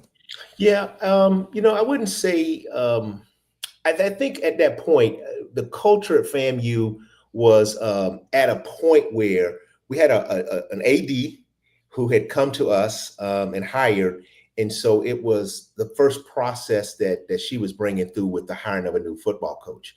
And so when you have a new AD at that point, and you have all of this historic culture of way things have kind of been, you kind of have to really know how to massage and do that dance. And so there were a number of people that was really trying to rally around the AD to support, to say, hey, we have some norms, we have some traditions. And sometimes, the Rattler Nation, that we're very strong about some of our traditions. And sometimes it does feel that way, but you have to also embrace it, because those are the same people you're going to go back to say, hey, I need money. I need to raise money. I'm going up on ticket prices. I'm doing all this stuff. And those are the people that's going to carry that water and make sure that things are smoothed over. And so I think as we work through that process, unfortunately, it all played out for the public. We tend to kind of do that here. It made, I think, for a better process. I think ultimately people had a sense of buy-in. And I think that, one of the things that I always have to respect about FAMU, we are that type of institution that, we're FAMU. We have some disagreements with the family. We rally, but when we come out as FAMU. And we're coming against everybody else that's coming against FAMU at that point. But we do have a few dust-ups every now and then. But I think it makes us stronger. I think that as we are growing and we are building that and have that appreciation for our culture, there are going to be some more fights that's going to come, and they're going to be much bigger than football. And it's going to be important that we have Rattler Nation galvanized to take on those challenges that we're facing, not only in the state of Florida, but on a national level as well. I was also, very impressed. You guys have some very esteemed alumni that was a part of the process. Yeah. And what we witnessed was being part of the FAMU family is something that everybody in that process takes very serious. Meaning that it almost got personal at one point during the process. And I was just wondering, how does a institution, because my daughter she'll be graduating from Prairie View soon. Yeah. Prairie View alumni is not that connected the way that FAMU's, and they don't take things personal that happen on the Hill the way it seems like the people at FAMU took things personal about what was happening on the highest of Seven Hills. How do y'all keep, what I'm asking here is, what is your role in keeping y'all so connected and so involved in what's going on FAMU campus, even after you graduate and move on or whatever? It seems like there's lots of people connected and involved in what's going on and have a vested interest in how things turn out. FAMU is a very special place, man. People have joked to say, "Oh, it's a cult." And sometimes I tend to agree, right? We have dust-ups. But we know how to come together, and I think you saw that, right, when you came here. Those same people that will challenge you and may rearrange a few alphabets in that strong conversation with you are the same people that will invite you to the tailgate, have your cocktail and share food, and you get over it, right? I think one thing about Rattlers is you have to have tough skin. And from day one, and Steve, you talked about this, we just have this thing that we put you in this system here, and it just naturally produces diamonds. And literally, it's built to pressure test, and people succeed at it. And because of that, they have an affinity and love. And don't get me wrong, they're very opinionated, very strong about some things. Sometimes we air all of our information out on social media, and sometimes it's not accurate, right? But it's for the love of FAMU. Those people still have a love of FAMU, and sometimes we have to try to get it right to help them understand that there's another way to do this. And then more importantly, let's be factual. Let's get the right information if you're really going to go out there and put it out there, so that you at least don't come off not being fully informed. And sometimes we tend to do that. And one thing I can tell you, and this is a word of warning to you, Rocky, don't get in the middle of this FAMU dust up, right? We're gonna go at each other, right? And Steve and I may go at each other, but don't you come in there messing with us, because both of us gonna turn on you, and then it's gonna be on, right? You're gonna get bit everywhere by rattlers at that point. So Curtis, stay out of it. He has Leave it alone. been several times by these rattlers. We try to tell him, which leads into something about your position. Now, Yes. one of the things about you were on, as they say, the hiring panel and things Yes. like that for and I'm pretty sure if there are other coaches. Well, you being the alumni president, now we know what the AD is looking for, and we'll know what some of the other. With you as being alumni president, when you put on this panel, what is your charge, and what are you looking as far as you're representing the alumni, as far as giving your input on the hire? So I'm listening to alums, right? So I'm in these groups. I'm listening. I'm fielding phone calls. I'm making observations, because you're around the program. You kind of hear things. You kind of know kind of what is characteristics that you're looking for, right, to be able to walk into. And then that's always a very strong thing, because you're walking into a very strong culture, very strong. And you've got seasoned rattlers. You've got young rattlers. You've got very wealthy and very well-known rattlers. And you've got rattlers that just don't care and will hang out there and put it all out there, right? And so that's difficult for some people. And when you know that, you're looking for certain things in these processes to kind of see, and you're doing your background work to kind of understand the type of people, because you're going to be put into a pressurized system, and you've got to be able to make sure that person can really stand that, and you have to support them. But I'm listening to Rattler Nation. I'm listening, doing my homework, and I'm trying to see what's the right fit for what we're trying to do. So I want to address something that I said earlier. It says Rocky, I'm lost at Rock. That's a shot. What I mean by Prairie View alumni is connected. My daughter is attending school. Just about everybody in my community here in Waco knows she's attending and has supported her and encouraged her in some form or fashion. Individually, they are connected. I'm talking about the business on campus is what I'm talking about. How I don't see the Prairie View alumni being connected in that way. Because you guys are certainly connected as a community, but y'all also are concerned about the business that's going on campus as well. Oh, absolutely. I mean, at all levels. So, right now, we are searching for the next university president, right? And I'm on that search committee as well, representing alums. And so we just had a meeting here on Monday, and we had a lot of great applicants, and we kind of whittled that down here. But people are connected. They're talking. They're sharing information. They're concerned.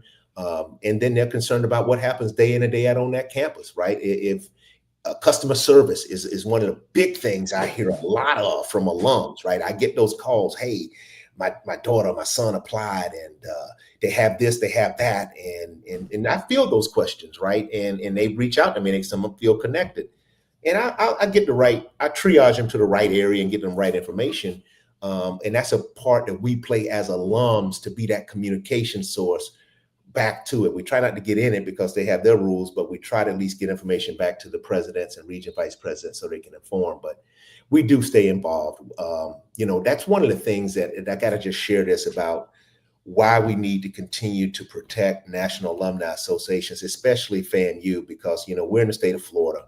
And what I do know about the Alumni Association here is that, yeah, you see some things, but there are a lot of things that don't get recognized that this alumni, some associations would do.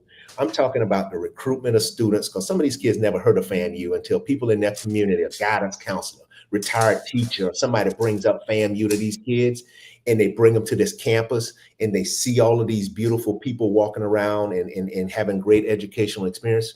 But they also don't see these chapters that put together these send-off parties when they get these kids together after they've been accepted, and they wrap their arms around them and they say, okay, you're going into the nursing program. We've got alums that know the dean of nursing or came out of that program. So you call me if you got challenges or you need extra help. And not only is that, but they gather materials and supplies and they send these kids to FAMU. And then these chapter presidents are checking in with these kids. When they come home, they have their respective zip code parties, area code parties. We call them 772 or 850 or whatever those area codes are. And they get these kids together for the holidays. Say, how did it go? What do you need? Those are wraparound support services that this alumni and many alumni associations pay. And that's why it's important and why I fight so hard to make sure we maintain this status, because those are things that other PWIs are not doing to support these students. And it makes a difference, right? When these kids have a deficit of $500 or $350 and they can't register because of that, well, that's when alumni step in and make sure that these kids graduate on time, that they keep matriculating through FAMU and just don't drop out, because that actually penalizes and hurts FAMU, because unlike any other the HBCUs that you have on your background, we are a state state performance-based system. So we have to measure up. We have to hit certain milestones to receive funding.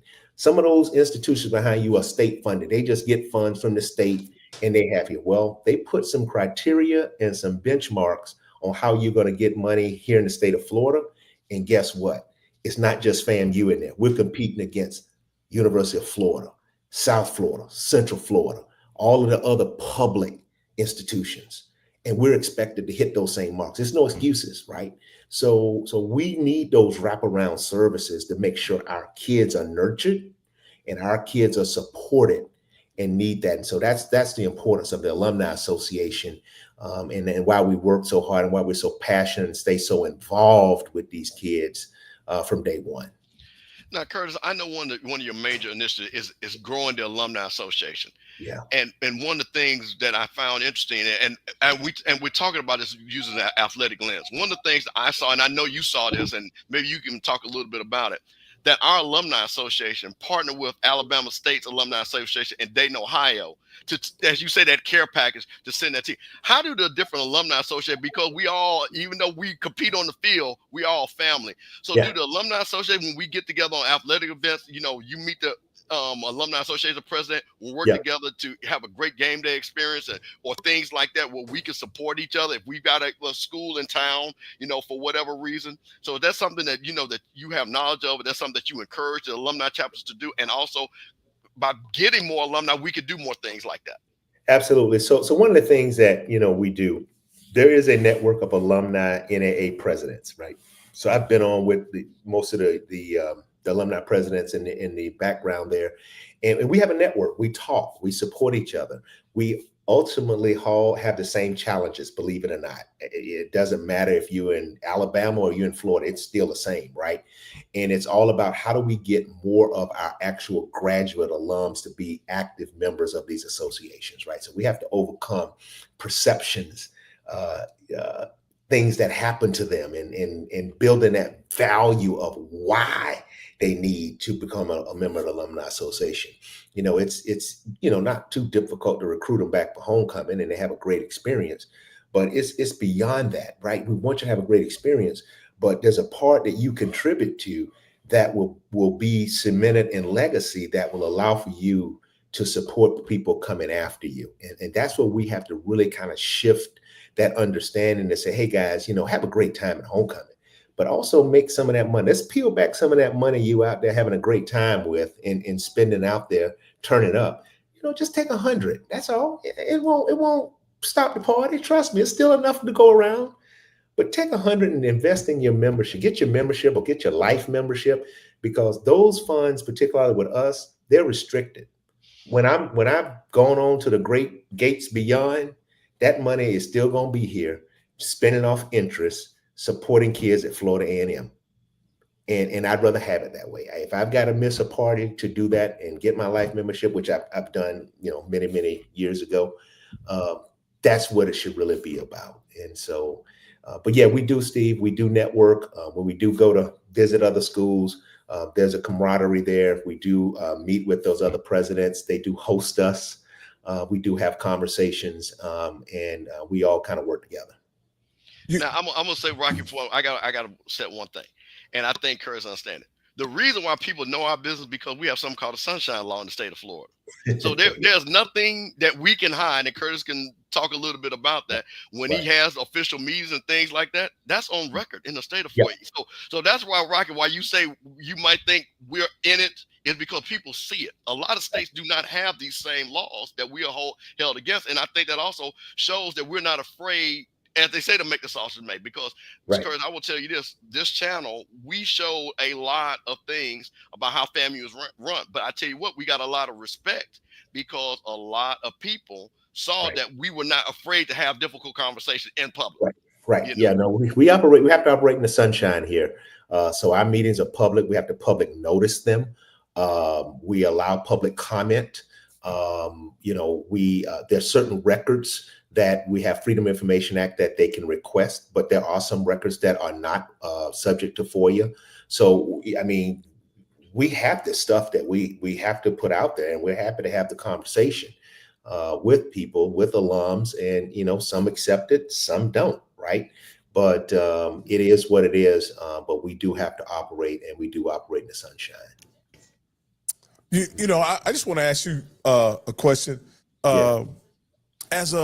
As a alumni, and you've addressed some of this, but what are some of the challenges of fundraising at a HBCU within the HBCU Alumni Association? Because to be perfectly honest, resources are always a topic of conversation when it comes to HBCUs. And so how is it particularly challenging or beneficial or whatever the situation or circumstance is around HBCUs? Why does resources always a topic of conversation? And then how important it is, how does the alumni chapters factor into that? So I think that's a great question. I've been thinking about that a lot, and I'm gonna try to paint a picture that will help. One of the challenges I think we as HBCUs have that I don't know, and it still may exist at other PWIs, but we have so many schools, so many programs, so many organizations that have need at HBCUs. And unfortunately, everybody is asking probably some of the same people over and over and over, right?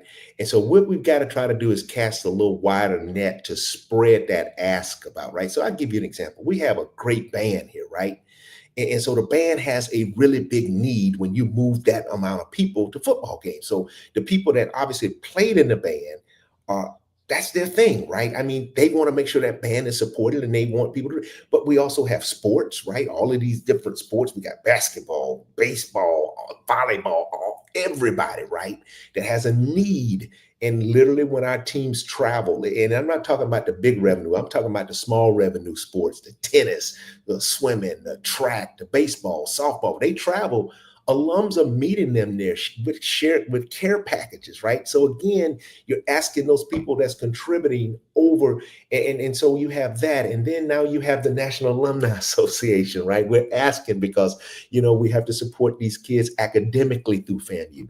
You've got the boosters asking, right? Because they got all of these sports that they got to do, and so somehow we've got to really figure this thing out. And I was really on earlier listening to your prior guest and how they begin to align their advancement department. And you're going to probably see a lot more of that from our thing. We're having these conversations now. It's kind of funny. I think it's spreading around all HBCUs. We've got to figure this out. We've got to figure out a universal ask that will support all of the programs. And then we got to get to more people. We've got to expand our communication and our touch point beyond those really super committed rattlers, right? And I'll say this, so here, I'm always trying to be very transparent. We've got over 80,000 plus graduates at FAMU. Now, of course, people, deceased, et cetera, but if you just look at the records, 80,000 plus.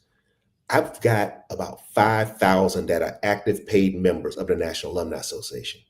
5,000. When I came in 3 years ago, I set a goal that we needed to get to 10,000 paid members, because that 10,000 is not only financially, but it's an advocacy group that when people say you got 10,000 people, they pay attention. That the 10,000 can shift a lot of things, especially in the state of Florida, right? Mm-hmm. So those are things that I think about because I'm involved with a lot of things in the state of Florida, is that, okay, I got to get this group to 10,000.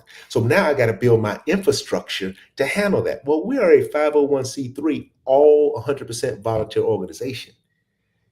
My infrastructure can't handle that. We can barely handle 5,000. So again, the need is there. So what I'm trying to really say to you is that your previous guests, and you're hearing it here again, we've got to align some of these different departments. We got to start talking to each other.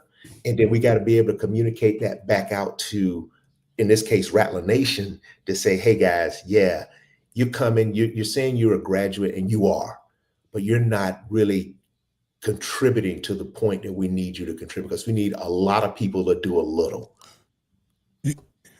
I live here in Waco, Texas, and there's a Power 5 school here, Baylor University. Mm-hmm.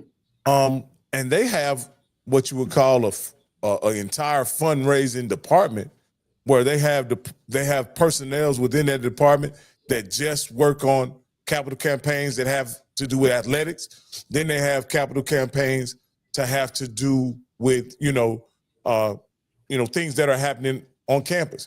Right. Does FAMU have that same infrastructure, and can you guys use any of that infrastructure to bolster the Alumni Association? So Rob, we are building to that, right? So the conversation has been had. We have carved out. We have found funding to bring on some of that. It's literally kind of deja vu to hear the previous guests talk about that. We are literally doing that now. We've just brought on a new advancement person, Dr. Tony Neal, who's there now. And so I think what happens, we probably all go to the same meetings and network in the same thing. And we literally take ideas from other HBCUs and other schools. So it's funny you should say that. We are having those conversations now.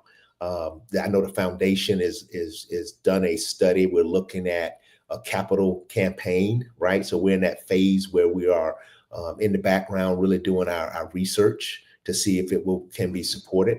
And I think those are the conversations that I know we're having, because I'm also on the foundation board. So as a part of that stuff's happening now, and we are looking at that. We have a position right now where we're looking for a person dedicated to athletics, particularly football. That would be a fundraiser, right? And so we've just got to find the right person to do that, to get out there and care for that. Oh, that's awesome. Because I think those alumni associations for those schools kind of use those fundraising departments to supplement support and infrastructure. You know what I mean? Meaning that you get to use paid staff to make contact with alumni associations, where even letterman's clubs and things of that nature, to continue with those relationships and cultivate those relationships. One of the things that I've come to understand about just fundraising in general is that to cultivate new fundraisers, new givers, mm-hmm.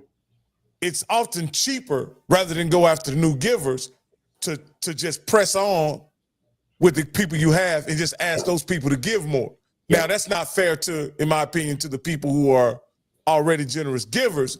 Right. But when you try to be efficient as an organization, right, it's better to put your resources and your time in places where you know that there's infertile ground, rather than invest in things that you hope sprout at some point. So how do you balance that as a fundraiser? And I'm going to say you have to have a balance, right? Because what I've noticed here, right, a lot of our seasoned rattlers have been carrying this water for a long time, and things are getting a little more expensive for them, and they're living on fixed incomes, right? And so it's always a concern that when you're not putting more water into the bucket, knowing that water is coming out the bucket, you're going to actually have an empty bucket at some point. So we've got to find ways and pathways and alumni associations that not only, really support, but we've got to reach and get some of these younger people and bring them aboard. And with technology, I think there are easier ways and less expensive ways to do that than in the past, right? Because in the past, it was, you had a lot of physical labor, calling, touching, and you got to pay a lot of people. With some of this technology now, I think if we really did it right, and with probably a little more with it ingrained, I think we may get a few more in that bucket early on, because technology is proven, right? I see it all the time. People get out here and I've seen it with rattlers. We make stuff go viral and buy it all, right?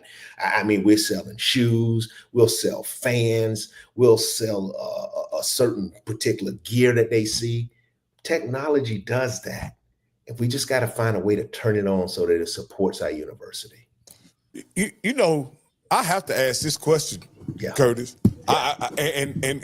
Ask what you want to ask. And this question, when you first heard the idea that FAMU was going to receive a $237 million donation, what was your initial thought? Now, I don't want to go down this rabbit hole with you, because we know how it all turned out. But I know another smart rattler who was skeptical from the word go. And I just wanted to know, were you also skeptical? And you're in the in crowd. So I just want to know your original thoughts. I'm going to be honest. I'm in the in crowd. I was sitting on the stage right next to the person. That was during graduation. I spent quite a bit of time with this person that weekend, because we had, I think 2 or 3 graduations that weekend, and met him that Friday night and Saturday, and all of this stuff culminated. It was a surreal moment is all I can say. There was a part that had some elation, and there was a part that, because I was there and I was in such proximity, I've been around a little while, right? I've been in corporate America for some times, and I've been at a very high level in some very high level rooms. There was some amount of skepticism because it wasn't matching up, right? I've been around some very wealthy people, and I've seen how they move. And, I guess at one point I was just trying to be hopeful and optimistic that it would work, and trusting in the system, that all of the proper vetting had been done. And I think as we've begun to unfold that and unpack that, there were probably some things that maybe didn't get the amount of attention that it should have gotten. And so that's where we are. But I can tell you, Rock, I was there. I can't deny that. There are pictures. I'm literally sitting right next to that situation on stage. And so it was something that we've turned the corner. We are moving forward. We have recovered from that. And the better days of FAMU and raising money for FAMU is ahead of us. So okay. I just have to address this. Okay. So the guy thinks I'm trolling and trying to be messy. What I'm simply saying is, I asked the question for this reason, Curtis. As I've gotten to know the FAMU alumni, y'all are some of the most brilliant people in the state of Florida. I'll put that. And there's no way, in my opinion, that it makes sense that it got as far as it did with the people that y'all have at y'all disposal from just a knowledge and experience standpoint. Just looking at the people who are on the board. You know what I mean? Well, Kurt, let me answer that. I'm gonna answer that for you. So, Rocky, here's the answer. And I think I'm not trying to be messy or anything. Wait a minute, wait a minute. I'm going to answer that because I can answer this better because I'm part of the street committee. There are people that are placed that have jobs that they do. Curtis' job is to be an alumni association, like he said. What I'd rather ask him about is, Curtis, this, because we, like you said, we moved on. This is 2025. How about we talk about the real money that you actually have raised and supported family? We ain't gonna talk about the money that we don't know about. Let's so Curtis, I'm gonna move this conversation to actually. So Curtis, let's, one of the things I want to talk about is that I see that the athletic teams, the football team, baseball, they're creating their own alumni organizations and things like that. So let's talk about how you're working with them to each one of those programs to build that, and also let's talk about actually monies that have actually been raised to support. And I think one of the things that we did do is you talk about scholarships to keep students. I think $150,000 of scholarships that were given out just recently. Let's kind of talk about that. Yeah. Rock, I appreciate you, brother, but we have learned that we're resilient. Okay, we have turned that corner. And there's no doubt in my mind that there will be Rattlers that will attest and step up to the great fundraising capabilities and exceed that. Okay, so that's what I believe and know about Rattler Nation. Steve, the question, we've done something to expand our National Alumni Association by having what we call affinity groups, right? And so affinity groups is a group of people that have an affinity. We've got former football players, baseball. We have a baseball affinity group. We have a nursing group. I think that we're trying to bring on, like, the law school wants their group. Guess what, Steve? The School of Business is pretty close, right? Bringing on their affinity group. So what we've found is that through schools, through different programming, people have that like-minded and likeness. And so they're forming their own alumni group. So it allows for them to control their scholarships to their respective affinity. And we've seen great success with that. And that's allowed for us to expand our membership and gather more interest in that. The traditional model is, hey, you have a city or a state or an area where they have a particular chapter. And some of our alums, they work all over the United States, and they may be in a certain place that they don't have a chapter. But hey, I played football, so I can go on my affinity group, and things like this platform and virtual platforms will allow them to be participants. And so they gravitate back to that. And that's how they give their monies, they have their fundraisers, and then they award their scholarships to their respective, affinity on how they want to do that. So it's been tremendous. We've got softball, baseball has been very, very popular with their affinity group. So, the NAA, we have a couple scholarships that we fund. We have a national scholarship that we award all students at FAMU. They have to apply, etc. And we have what we call a Save Our Students, which is an emergency fund, right? So when Dr. Hudson gets that call from a student to say, hey, I need, a small amount of money to be able to stay here because I don't have it and I needed to register, we work with him, in making sure those students stay on track.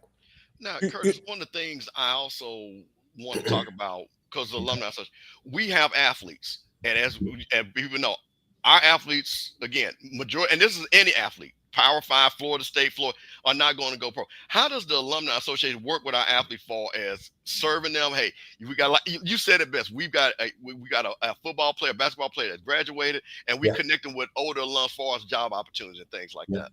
Yeah. So that's one of the things too that we're growing with our National Alumni Associations. We have a convention every year right now. We're going to be out in the Texas area market this year at the end of May 29th to June 1st. And we bring the whole operation of the NAA. That's where we actually do our annual operation. So we've got our budget, we have our business meetings, we have galas where we raise money. We have our big day of fundraising that week. But yet we also are doing more to professionally develop our alums. And so we partnered with corporations. Just last year alone at our convention, we raised over $250,000 from some of our corporate partners. See, that's right. That's real money. That's real money right there. Real money that we raised in corporate partnership that allowed for us to put on our convention. And then they came in and they were partnering with chapters and saying, hey, we're looking for this type of student. We're looking for this type of alum that may be looking for a career change, right? And we've had that. That's the system that we're fostering with our alumni association as we have our national conventions. And so we have great corporate partners. We're looking to expand that. Obviously right now, things are a little bit different nationwide in our companies now. So we're going at it a little bit different in how we're partnering with them. And we've never really just said this, but we know that if they're looking for great talent, it's at FAMU. FAMU has a variety of different students from all walks of life. And we do have white students, we got Black students, we got Latin students, we got just smart students, right? We got them all. And so our platform is to make sure that when they want a great quality education and they're looking for engineers, or they're looking for business, or they're looking for pharmacy, they're looking for nurses, that Florida A&M is in that particular. Curtis, let me ask you this: have you guys been able to capitalize on being named the #1 public HBCU in the country? Use that with corporate sponsorships and maybe even inspire alumni giving since being named the #1 public HBCU? So I think the answer is twofold. So yes, our corporate giving is up from the advancement office and our corporate partnership. So absolutely, corporations are coming to the table, and we have exceeded our goals each and every year when we set our goals for corporate fundraising. So the advancement office is absolutely doing that. The Alumni Association, I think we have begun to partner with that, but and making sure we capitalize on it. I think what we're going to do a better job as a university is building that out and really spreading that around to alums to say, hey, this is what we need to do, and demonstrating that we're a #1 public HBCU. And that's going to start, ironically, on Wednesday and Thursday of this week. It's our 1887 annual giving program. So starting this week, the university will be participating in our annual giving day. And so we have 2 days of that. And that's really where the measure of FAMU alum comes in. And so that's our day. Even if you just give $1, it will be registered as #1. It will help drive that number that says, okay, you have this amount of graduates. What's the percent of Rattlers that actually contribute to that? Because that's what corporations look at. They want to say, okay, you're going to ask me for $100 million over so many period of time. What's the percent of alums giving to you? You've got these 80,000 plus graduates. Is it 10%? Is it 8%? Whatever it is. So that's how we measure that. So that's going to be a point where I think we can really demonstrate this to help strengthen our university ask when it comes to these corporations, right? And so we're going to kick that campaign off this week, and we'll have Rattlers all over the nation giving. And no amount is too small, no amount is too large. Just give something on those two. You know, I gave for 19. I gave for your 19th AD at FAMU.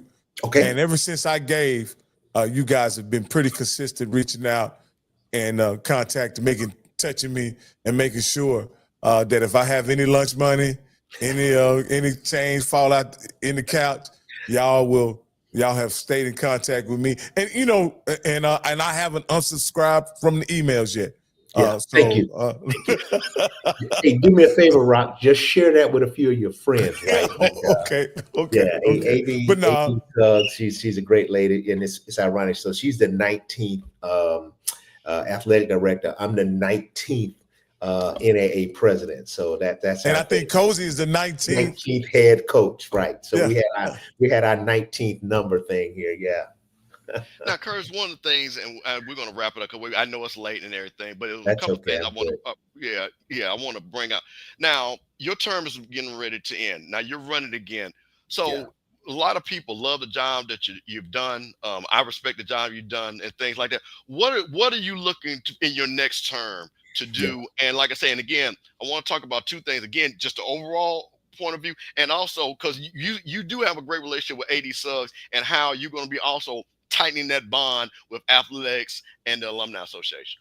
Yeah, so we just have to build on what we've done, Steve. I mean, you know, it's been 3 years. This thing goes fast, right? And so I'm up for re-election. The ballots actually went out today, and so electronically we'll conduct this, and we will pick a new slate of administrators that will come into a very successful NAA. You know, Rock, we run this machine. It's all volunteer powered. I mean, they do work. It's not like you come here and get to wear a jacket. I mean, I'm on calls all day. I'm dealing with a university, and I got a life, right? I'm an elected official that's in a city that's serving a city of 50,000 people. You know, I've got a business that I run myself, right? My consulting practice and leadership training and development. So I'm busy, right? But I still find time to be here and be a part of a team that we really want the best for FAMU. And so as we approach this re-election season, we will have a new slate here going forward by let's say it's April, right at the beginning of May, and the NAA will move forward. The work that we do is important, and the things that I want to continue to build upon is we've got to critically get our infrastructure in place. We know we need to grow, but the one mistake that all HBCUs make, in my opinion, is the infrastructure is not there to handle it. And that's when people get frustrated. They can't get the answers. They can't give. We are doing that. And so it's not only technology, but we're also getting the infrastructure and alignment together with our advancement office and the foundation office, so that as monies are flowing and we're trying to move monies from chapters to students and putting it on an account, there's a lot of stuff there. And there are a lot of systems that we may be sophisticated and lined up with, but once it meets the university system, if it's not aligned, it ain't gonna work, right?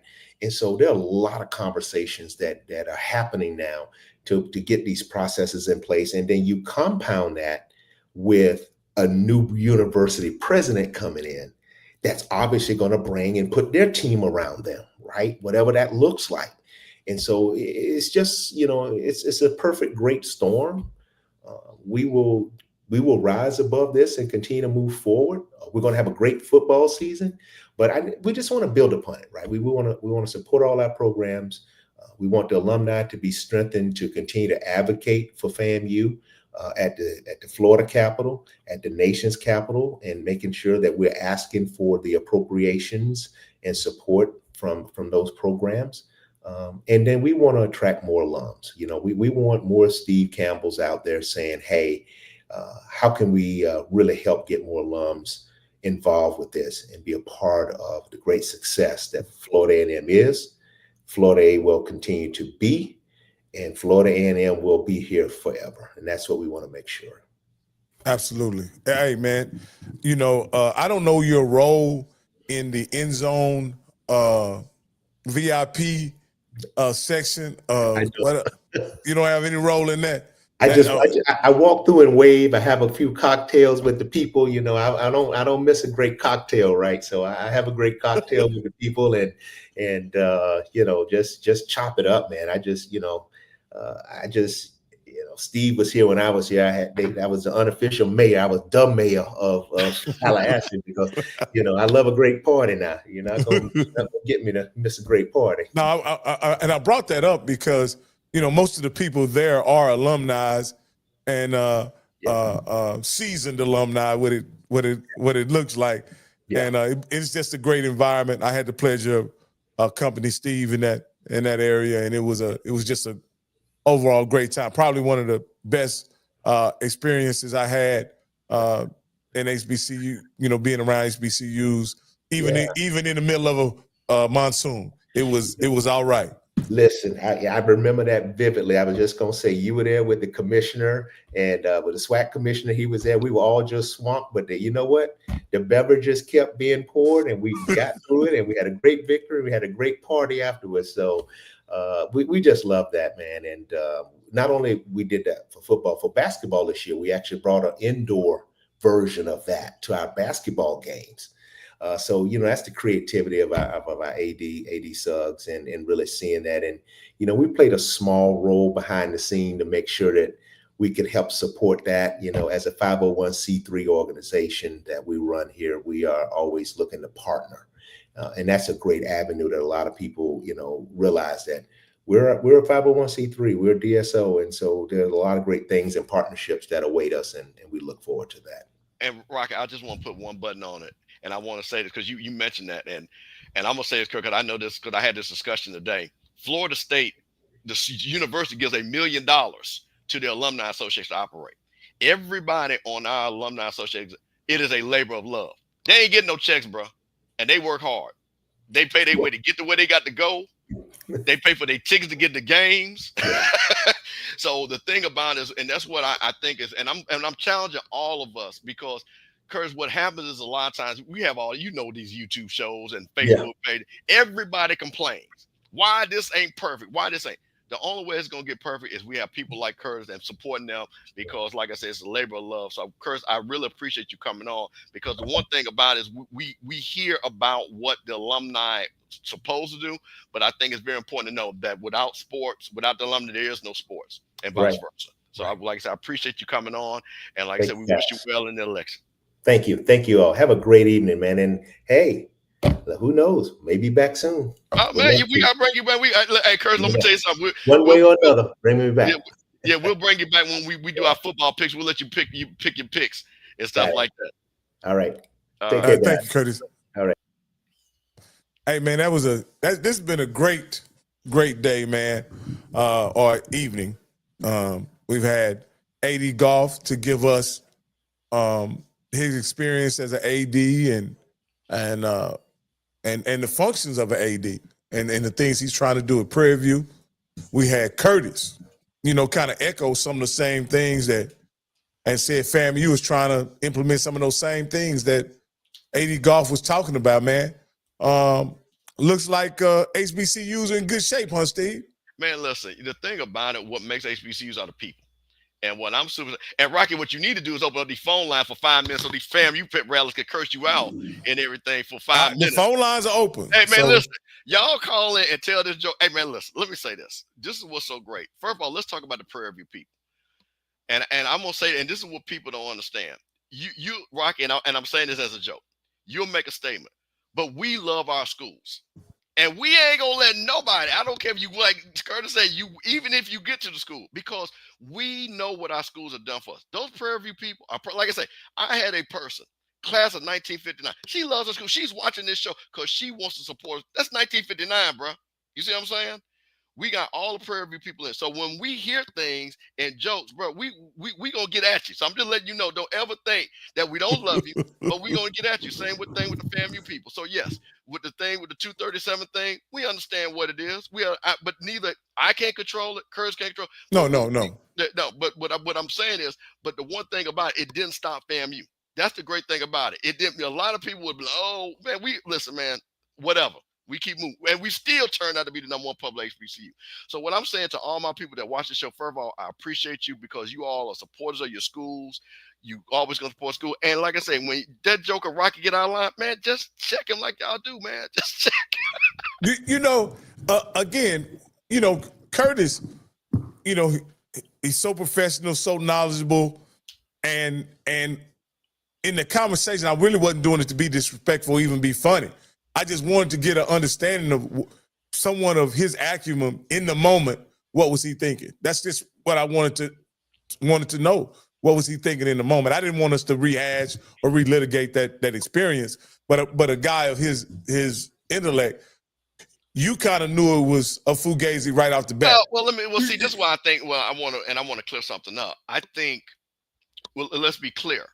I think when anything, I wasn't there on the stage, you know what I mean, or even around it. So I think the reason why I wanted to make sure I spoke for Curtis because he is our alumni president. That's his personal thought, whatever he might have thought. You see what I'm saying? That's his personal, whatever he thought. Because what you're revealing is my personal thought. Now, if I'm working for the university, I'm not telling y'all nothing what I thought about. You see what I'm saying? I don't work for the university, so I can talk that. But when, again, this goes back to the point, when you have certain positions. You had official capacity. You have to sit back and you have to measure. And what I will say, and this is what I think what FAMU people did the best. They still rally around their school. They still work to raise money, like Curtis said, record break, fundraising, trying to increase the alumni. And man, we still here. So again, I don't mind the questions, but I want you to understand when you see the pushback, that's what comes at it. Because a lot of, for these people, this is, like I say, this is a real job. You know what I mean? And it's not a paid job. With AD Goff, there are things, down there at Prairie View. I'll give you an example.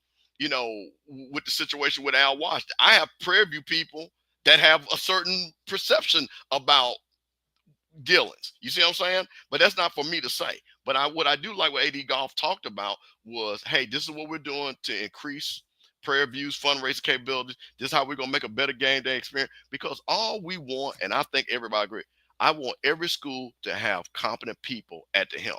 So be it Curtis, be it AD Goff, AD Suggs, AD Bryant, AD Robinson, Coach TC Taylor, whoever the coach, and things like that. That's all we want from HBCU land, because the bottom line is, like I told you, you said Baylor. Baylor's they pay people. Curtis and that whole crew do that for free, bro.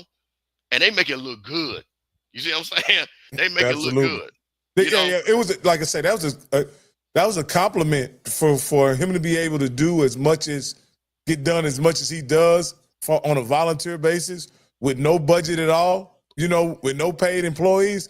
It's amazing that you guys are able to do what you guys are able to do. But just imagine if there was some investment there, what you guys would be able to do. Yeah. So. But now ain't nobody called. I'm finna shut down the line. All right. And our coach is not here to take us out, so I'll do my best impression of Coach Cole. Because if you see yourself at the end of the rope, tie a knot and hold on tight. Because what, Campbell? Ain't nobody bad like me. But I tell you one thing, you keep asking them crazy that quick, we're going to tie that knot somewhere else to let you know. All right, have a good night.